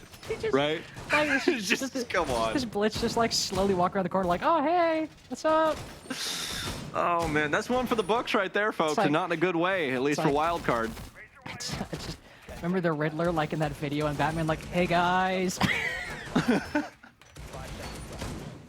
Oh, that was good. That was good stuff. That was a nice little moment of reprieve from what has been overall an extremely intense game of Rainbow Six. And you know what I think we can say? That's the first round where it was like, all right, what the hell are we doing? Like, what's going on here, guys? Every other round has generally been even rounds where Soniqs have done poorly or Wildcard have done poorly. That's really been the only like kind of silly one. Everything else has been very good play from both teams. I'm getting flashbacks to Nighthaven. It's a different player with the C4, but it's a very similar situation. Waiting to hear somebody go out on the rappel, so Kansan can toss that C4 out, potentially hit somebody on the way down. Out it goes. Too short. Gricks are also a little bit under the lip of that roof, so very, very safe. C4, all for nothing. Yeah. Not picking Kansan for my cornhole squad, that's all I'm saying. Good thing there's 4. Yeah, sometimes you need that, you know? You do. Surplus store. Wildcard does. And from what they've seen so far, I don't exactly blame them either, right? I mean, there's many times where a properly placed nitro cell just completely blows Soniqs out of the water, but just have not been able to find their mark just yet. Speaking of finding their mark, Soniqs, you can see they are searching desperately for their entry point to this building. A nitro cell will go out. I don't even know if it gets the drone. It doesn't. And things are starting to become a little less positive for Wildcard. A little less positive, but there isn't a whole lot going for Soniqs right now, but they do need to make the most of this. We still have the player holding behind the shield or behind red. Zoto Canister will go out, and Spiker retreats into the recesses of Cash.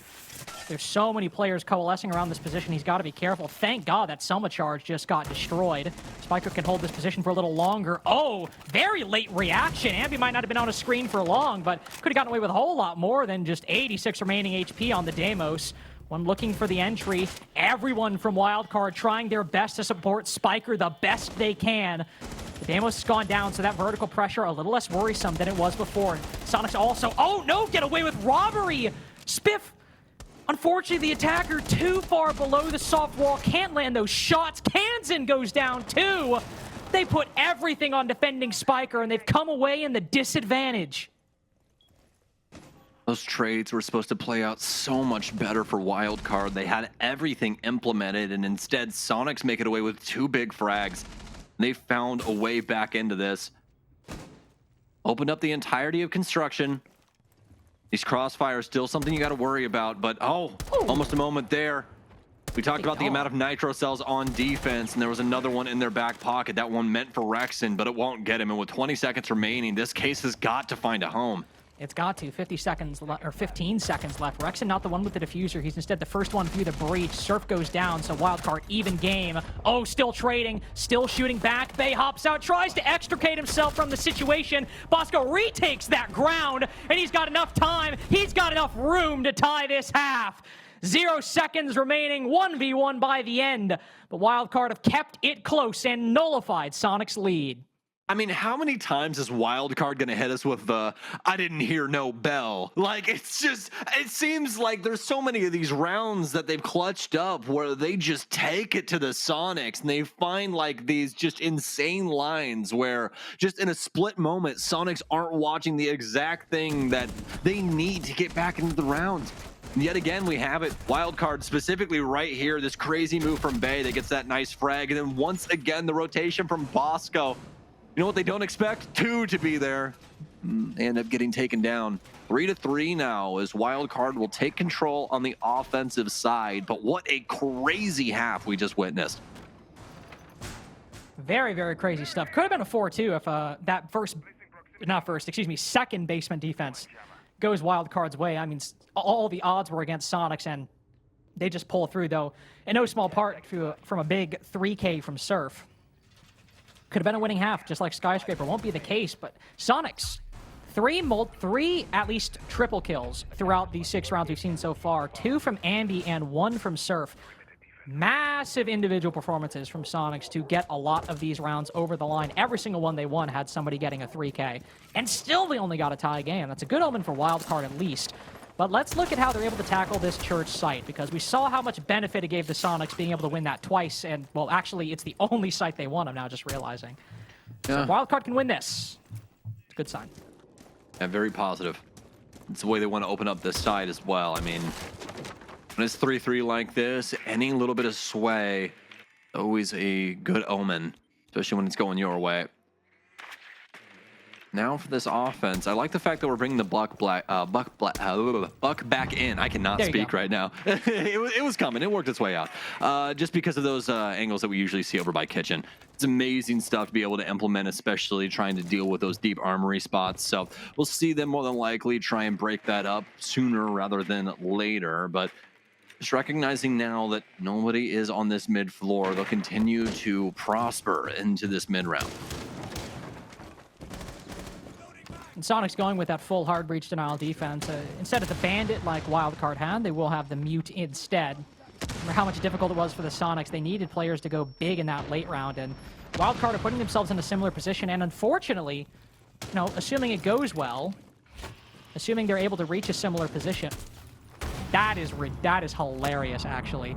Magnet on the lamp to catch an EMP, because why the hell would there be a magnet in front of the attackers? It's the small things like that, though, that make it work. They catch the EMP, it might still disable it. It certainly causes Wildcard to be confused, at least for a little bit. Another one goes out, one Electric Claw in pocket, but Surf can't time this properly. I mean, it's so hard to do with the Electric Claws and the Exothermics. The Zotos will have to do. Huge play in blue, by the way. It's a 3v3 as a result of those endeavors, but Ambi's able to make it an advantage favoring Soniqs. Kind of incredible we had presence there that early on, Sam, but it's certainly going the way of the defense. Yeah, I think Wildcard was doing their damnedest to try and catch them off guard with all this motion that was happening over towards these main hatches. But Soniqs, they send a volley of shots back, and now they're on top, at least as of right now, going into the tail end of round 7 here. Wildcard have got to try and find these pressure angles. Like, no one's over on AK. Spiker's more than likely going to have to activate here at a moment's notice. But the big issue is right now, Carter, there's so many crosses towards this hatch. There are, and I think that's probably one of the reasons we Bosco maybe rotating out, or maybe just getting in position to use these flashes. One does go out, Spiker drops off the back of that, and the AK player is too much for him to deal with. Bosco can't even clean it up. Round 1, at least on the defensive side, going Soniqs' way. Every round is important here, and you need to pick up anything you can. Well, it's a solid round from the Soniqs. I love that they were able to recognize that there were still things going on around the map whilst that all those, tasks were being accomplished around the hatches. Being able to, be confident in your players that are holding things down, especially around those entry points like blue, like dirt, like the main stairs. It was the big game-changing difference there for the Sonics, as they were able to not only equalize, but also eventually pull ahead in man count because of those positions. So well done to the Sonics, as they're going to pull ahead again here on Clubhouse going into round 8. They're going to head upstairs as well, but we'll see what they want to try and cook up. No Frost this time around. Usually see her rear her ugly head whenever it comes to this. Gotta hate those Frost mats whenever you hop in off the master side, but won't have to worry about those too much. We'll have to worry about our other band of characters that we usually see, though, with Kaid especially and Tuberal working their way in to try and slow down the wall breach here from WC. We'll see if it works. I mean, just with how much utility is in your way, it's always going to be difficult. Electro Claws, the Zoto canisters. No Bandit being brought in. We dropped the mute, so hey, technically less than what we had before, but it's still very good for Sonics last time. It could be equally so here. The Council Barricades and Gym Bedroom, also a classic. Really, it's going to come down to what Wildcard decided to do with the CCTV position. We got 3 people over here, so it seems like it's going to be a focus. Not instead just going to be an open the wall and leave early on, would be my guess. And that's fine with that's fine with Sonics, because Rexen all the way in Raptors, though moving back pretty soon. Some patience out of Rexen up top, but Ambi wants it all.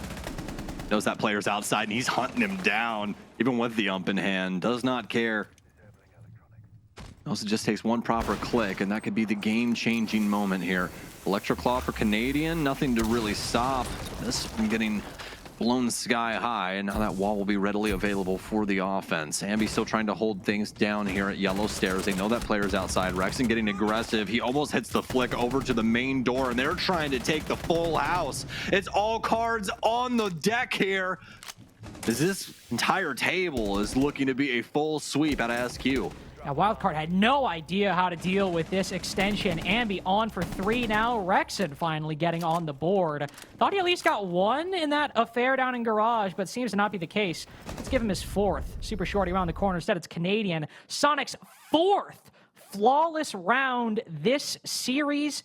Their 3rd on Clubhouse. Pretty remarkable considering it's only 5-3. But that strategy, Wildcard, they were puzzled by it. They wanted to clear out Garage and CCTV and Cash. But Ambi has castle barricaded both lounge doors, actually. You could just phrase it that way. Both lounge doors. And it's just sitting there supporting Rexen down below. He's got one angle watching the garage door. He can also peek from the doorway. And Wildcard were stumped. They didn't know what to do. They tried to put in utility to deal with Rexen. They tried to take 1v1s with him. Ambi's able to provide support. But with that strategy and then the execution of it, I think Sonics just consistently keeping Wildcard on their toes and one step ahead. Yeah, the timing of that pressure, Carter, that's what got me there, right? Yeah. I mean, the way they fly into Garage and take them completely off guard, that was the big thing there that really set that entire round into motion for the Sonics. And it also procs a timeout. You know, this is, again, that perfect time. It's round 5 here for the Sonics that they just secured. Let's get this timeout in here, and let's see what we can do, especially now since Sonics have 1-2 defenses. We more than likely know the bomb site that they're going. Here's a replay for you folks as Sonics fly in through that garage once again, get that big moment there, and then are able to take out the rest of the players as they work their way towards site. Every single round, by the way, that Sonics have won, somebody's got a 3K on their team. Every single time. 3 times it's been Ambi. No, 1 time Surf, 1 time Grixer. But Ambi's obviously having a great performance. I mean, 9 kills in 3 rounds, and to his credit, Sonics have converted all of them, and that's happened. But 3 flawless rounds so far, and recall that in round 2, they only lost 1 body in an impactless situation. They've effectively had 4 flawless rounds this map so far. If you want to be generous like I am and include round 2. Again, it's kind of strange considering before this, it was only a 1-round lead for Sonics, but they have been performing extremely well in the rounds they are winning, individually and as a whole. One more time to complete the full sweep. All 3 sites in a row will put them on match point, and we're starting to reach the point, Sam. The momentum, I think, is finally building in Sonic's way, more so than it has on any map previously. Yeah, and what a map for it to happen on as well, right? I mean, we talked a little bit earlier on about Canadian and his history with Skyscraper, how it can tend to be a little shaky. You know what's not shaky? Canadian and Clubhouse. This map has been a hallmark of Canadian success throughout his entire Siege career. And it could be a reason that he gets past Wildcard here today. Soniqs looking very solid as of right now, and some great utility implemented to try and slow down Wildcard once again. It's been successful most of the times they've tried to do it. It's very important on CCTV, of course. The three hard breach now set up on CCTV. That's kind of, I mean, I'd even consider that overkill in my humble opinion, but could be difficult to deal with. It's always problematic, those Zoto canisters especially. 2 EMPs remaining. Doing the Electroclaw shuffle against an exothermic charge is always difficult, but it's stopping Wildcard. Minute and 20 seconds now. Second of 3 EMPs goes out, and the third to follow suit. This will undoubtedly be the wall opened up as a smoke grenade or a smoke bolt goes out. But the final Zoto to stop it right at the moment of completion. And for all that effort, only a 4v4. Make that a 4v3. Make that maybe a 4v2. Because Spiker contesting this garage so heavily, he's lost 16 HP. And Wildcard just outside of the site will send in a firebolt. Both of them, in fact. I've been waiting for a minute now of Wildcard to finally make the push, and off the back of this, there's nothing. No execute into the site, Sam. They are holding. Perhaps to their detriment. Oh, they're terrified. They're looking for this pick. They know that they got pressure, and Grixer will finally lose it out to Bosco. Practically a heads-up gunfight there for both of them. The pre-fire comes through, but the ACOG on that slight angle, just that much better in the moment. Now, a 3 versus 3. Low HP on Spiker, low HP on Surf. This is practically even Stevens. Let's see who chose the better squad here at the beginning of recess. Bosco's going to hop outside here, have to make the rotations. Do they know there's still this player in garage? I mean, they've got to. I mean, they never cleared it. Spiker was dual. It's why Spiker's on 16 HP. Is that player there? Soniqs, I think, just have the better angles. Somebody's got to win this fight. Oh, Surf lets him slip by. Ambi's still able to get one, but Spiker wins that fight. It's a 1v1, and Surf's worse for wear. Diffuser not his control. Oh, and he sprints right into him. Bosco caught lacking, thinks the flash is enough. Thinks the Cade is deeper than he is. And with 3 in a row, Soniqs are 1 round away from stopping the dream Wildcard has. How many rounds, man? How many rounds throughout Siege history have we seen come down to a 1 versus 1 where somebody gets caught with the sprint in their hands, right? Every single time it feels like. And yet again, Bosco going to be a new name on this list. What a moment there for Wildcard, though. I mean, everything that they could have asked for to open up that round to a potential Wildcard success was there in the dying moments. They just did not have things under wraps when it came to top red, and Surf fully exploited that situation. To the nth degree, honestly. I mean, that was incredibly well done, especially with it coming down to the wire like that and him being able to, you know, really keep things under wraps in a high-pressure situation. Definitely a 1v1 that could change the fate of this game, depending on if Wildcard are able to mount any bit of a comeback. We'll have a rehost No shot. No shot. So we got Ambi, Surf, Canadian, and Grixer say something. So, I mean, it's got to be Rexen. Can crash the game. It's my Holmesian deduction being put to work there. He just kicked the PC real quick. He's like, you know what? If you're kicking the PC on 6-3, you gotta reorient yourself. You have gone awry in life somewhere. You're up 3 rounds against an underdog, and you kick the PC. You gotta go to therapy, or I don't know, find God at that point. Something. And we're going to find a break. So that's the beauty of this situation. We're going to see you guys here in just a little bit.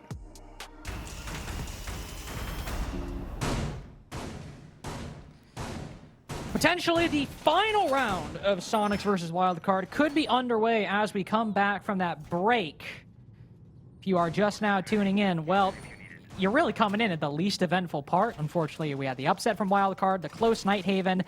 And since the side swap, a 3-3 has now turned into match and series point for Soniqs, and Wildcard's insurgent performance might just end here. They'd go down to the LCQ, Sam, and for a performance like this, even a performance that we saw from them on Nighthaven, even though they lost in regulation, that'd be a shame.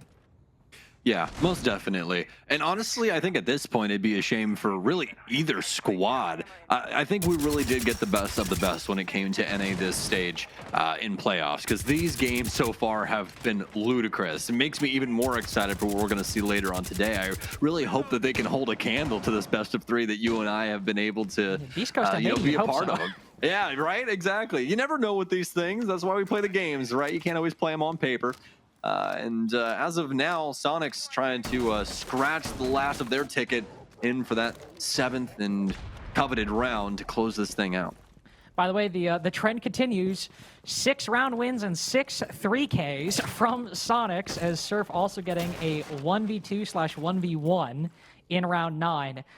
Insane individual performance hitting at the exact right time for Soniqs that has kept this game as far away from Wildcard as it has been.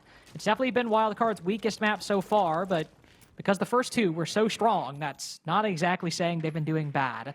Minute and 15 seconds in, Wildcard making their way quickly through the building. It's a different defense from the Soniqs. Before, there was a mute, a tuber out, and a K down below. Now the hard breach denial supply is running low on the Soniqs. Ambi playing around main stairs. Oh my god! Rexon hits him with a bomb! He takes out Spiker and Kansan. Spiff at least gets a refrag, but my goodness gracious! That is incredible! That's Thatcher down, that's Capitao gone. Is there even anybody to help Habana with this? I don't think so. It's just Grim with some extra hard breach utility. Oh, Wildcard. What a situation that has befalled you. I mean, MVP right now is Sonic Stratbook saying not to bring Cade here. Like, oh, after you, sir. Losing the Thatcher could be rough. Wildcard have to work out of a 3v4, but the flashbang in the pre-fire reveals that somebody's pushing in through dirt. Sonic should be aware of this. Bay on the backstab going through blue. Somebody's got to be watching that, surely. The recovery seems so unlikely here. A Vulcan at Bosco's feet. He's aware of it. They shoot it in front of him. 20 seconds. If they want to commit to dirt, it'll be 15 seconds remaining, and they know these people are here. This is a play Wildcard know about. All angles covered. The hatches have already been battened down, and Soniqs, a 7-3, could be in the making. Bosco rotates out, 37 HP remaining. Is the inevitable awaiting us? An ill-fated hatch drop that'll be the end, or can Bay make a miracle out of nothing and be the only player, no spiff, inside of the site? Nobody's moving. They're not giving him a damn opportunity. GG indeed, as finally Rexon meets him. Soniqs send Wildcard to the LCQ, and an amazing performance on map 1 and 2 goes unrewarded in the series. Yeah. I mean, the biggest thing is that Wildcard are just not able to get over that last hurdle.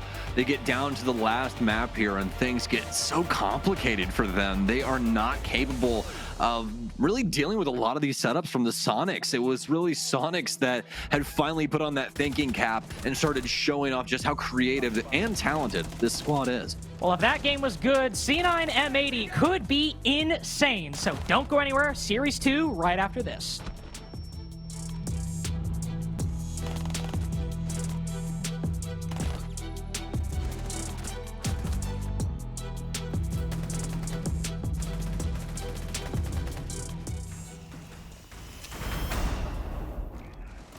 No, blue. Yeah, Nice. Reset. Last one was dirt. Box two. Stay Off. Stay alive. I can stop. Let's fucking go. Box two. Let's fucking go. Stop him. Box two, Troy. Let's fucking go. Sorry. Good job. You're good. Well, the result we expected, but it did take a little bit longer to get there than I think we probably thought was gonna happen. I mean, at the end of the day, though, Soniqs, they're walking away with the win. Wildcard, they're on to the LCQs. Yeah, and I mean, I think that's exactly what we expected from Wildcard. Obviously, great showing on Skyscraper, but that's just where Wildcard ends up falling short. They always get a map or two that kind of becomes their domain and the place that they end up finding success on. But once it comes to showing a little bit of depth in a best of 3, that's where Soniqs inevitably took it away. In that last map, I mean, it looked like Soniqs was really in the driver's seat from the start. Obviously, they knew exactly where to right the wrongs that they had in that first matchup in week 1 against Wildcard. It was not even close to say. It really was Soniqs just really good reading, really good ability to just not give any kills back after getting opening kills and just transitioning that into round wins. Yeah, and do want to commend Wildcard, though. I mean, they kept it very competitive all the way up until the very end. It's unfortunate that they do fall short, but still a big improvement nonetheless. I mean, even for them to fall into LCQs, this is only going to, you know, put that fire underneath them to be ignited even more, to have a bigger flame going into there, to put up even a better performance there, to still possibly make that spot. They aren't fully done yet. They still do have a chance. But I mean, even for Soniqs, I mean, this really came down to a game of just mistakes and who was able to capitalize off those, and that's exactly what Soniqs was doing through and throughout this game. I mean, they're just a really solid team. They kept up that pressure. I mean, Ambi was doing phenomenal job throughout this entire series where we haven't been able to see him step up. So it just goes to show when you get into a best of 3, anything can happen, but it's important that you can just go from map to map to map and keep looking to improve and play better, and that's exactly what we saw from the Soniqs end. I mean, would you think it would be fair to say that it was kind of the veteran talent there really kicking in at the end, kind of in the long haul across a best of 3? For pure resilience and mindset, absolutely. Yeah, I'd have to agree. I think when it came down to the strategy, obviously, who knows how to handle a loss better than people who have lost before in the past? So not being able to shake it off after that first map 1, go into forward, I mean, I think it's able to allow a level of comfortability and relaxation for everybody else on the team, and specifically for the rookies on the team or the newer players. When you have experienced players just saying, don't worry about it, let's focus on, you know, just doing what we know best, that's when you have big players like Ambi who are able to just step up. Yeah, and Ambi was definitely one of those players throughout this entire series that was popping off. We talked to him not that long ago in an interview where he was talking about, you know, I'm playing mid, everyone else is doing great. But even with him saying that he was playing mid, he was like middle of the pack. It wasn't by any means that he wasn't playing bad. So if that's your mid performance, and then you get into the playoffs and you are having pop-off performances through every single one of these games, I mean, you got to feel good for Soniqs knowing that obviously Ambi's stepping up where he needs to be, especially going into the playoffs. I mean, 39 and 20. I mean, he had one hell of a series. Yeah, you know, I'm thinking of that last round on Labs where Ambi's just upstairs holding it down, and you were saying as long as Ambi holds top, they're going to get it. Sure enough, he does. I mean, he really showed up today. Yeah, of course. And I mean, that's just good to have players like Canadian, Rexon, and Grixer that have been there before to get the newer players that, you know, haven't really made it to this far on the stage like Ambi and Surf, and just let them know, hey, it doesn't matter if we lose the first one. It's a best of 3. It's a marathon. And when you're able to just not worry so much about the technical part of the game and just focus on your shooting, I mean, it was about time Ambi had his show up game day, and I think that was today. Well, it's about time we get Ambi on the horn as well for an interview. Looking forward to speaking to him right here. Let's see if we've got him. Welcome, Ambi. I see they still got you in solitary confinement there, probably because you're so dangerous, brother. They do. They got to lock you up. Well, congratulations on your win. I just wanted to ask, I mean, what was the vibe on the team going into map 2 after you felt Wildcard? I think they kind of pulled a fast one on you guys on Skyscraper. I mean, yeah, we just played fundamentally bad on Wildcard. You know, they don't do anything crazy. They do very default takes, and we know we're better than them, and we know that we just made fundamental mistakes on Skyscraper that made us lose because they don't do anything crazy. It's all default. So if we lose to them, we lose like because we make the mistakes, and we know we made our mistakes, and we made a point to correct them on Nighthaven and Clubhouse. Well, I want to congratulate Ambi on not only your performance throughout the series, but obviously getting one step ahead of punching your ticket to Montreal. But I want to ask you kind of a follow-up question to Corbex is, throughout that series, were you a little surprised, though, granted how close these rounds were and what could have possibly happened had you guys not mustered out some of these rounds? I mean, they're a good team. We're not underestimating them at all. I mean, we knew it was going to be a hard match, and we knew that if we didn't play fundamentally sound, like it was going to be hard, and honestly, we made a good amount of mistakes, so that's why it was close. Yeah, well said. I mean, you've definitely been getting media trained, Ambi. I like that. My question is more for you. Specifically, we talked to you the last time we chatted. You said that, you know, I mean, we had the little joke of highlighting everybody on your team besides you, and you were like, oh, I'm playing a little bit mid. But, I mean, today you showed up, and was there anything from that interview of you saying you played mid that happened to have changed? Is it just, you know, the lights weren't as bright today? Talk us through your amazing performance today. I mean, I just got to be confident in myself and just make plays with my teammates, and I feel extremely confident right now. I'm making plays just off my teammates, with my teammates, and I have freedom to kind of do what I want, just do whatever, get kills, and that's what I'm doing right now. Hopefully I can keep it going. That's a wonderful attitude to have there, my man. And I, just gotta ask, SSG, they're looming up next in the future. How are you feeling? You personally, and I guess the team as a whole, going up against Space Station Gaming. I mean, we're really confident. We know they're a good team. It's going to be a challenge. Last time we played them, we were up 6-3 and lost. As long as we play, some good Siege, I think we can beat anybody. So we're confident to face them. I love to hear the confidence there, my man. Congratulations on your win tonight. Enjoy your celebration today. And then, we'll see you back sooner rather than later. Yeah. Hey, you have a good one. It's good. It's very positive. You feel there's a very positive environment on that team. He's right media now. trained now. He's media trained now. They've been working on him in solitary. They've been working it back up. No, but you do feel like there's a really positive environment, and it's been the way they've felt this entire stage, right? I mean, you'd have to say so, given their performance. And again, I know we got to talk, they did fall out of that top 2, but they're still coming in strong. They're still showing that they're competitive. They're still showing that they can adapt. They aren't letting that loss hinder their performance going forward. And the fact that they are one step closer to punching their ticket to Montreal just goes to show the tenacity, the ferocity, the consistency that this team is continuing to improve with every single game that they play. Well, they're going to have to keep improving here in the bracket because they are going to have to face SSG next. I mean, that's a bit of a tall matchup there, but, I think this worked out the way we expected, and this is the matchup that we expected to see as well. Yeah, I mean, when we talked about it at the start of the day, everyone kind of figured that SQ would be the one that would be going that far. Wildcard put up an amazing fight, but SSG is a whole nother titan of consistency. They have been very consistent, and I'm excited to look forward to it tomorrow. Obviously, a battle of the 2 adaptive giants that we have so far on the stage. I think it'll be a really nice head-to-head for that. Yeah, I mean, even for me, I think, more so for the Soniqs, it's definitely going to be a tough one. Obviously, this was a hard one already, but again, we've already touched up how well SSG has been playing throughout the stage, and they're looking to be on their final form going through playoffs, and the fact that they've been sitting pretty, they have the VODs now, they know what they want to do to possibly go against this matchup. Sure, Ambi did say, they were up 6-3 against them, but talk about a team and their resilience, that is SSG, and it's specifically their mentality and their dynamic of how they play as a team, and just their fundamentals, just outside of the game. It's definitely going to be a hard game, but I mean, it's really who shows up and who plays that game of Siege that, we're going to be more focusing on once we get into that game tomorrow. Well, hopefully that whets your appetite for the games tomorrow, but we got one more best of 3 to get through here today, and it promises to be a good one. C9 BC versus M80 coming up to you right after this break.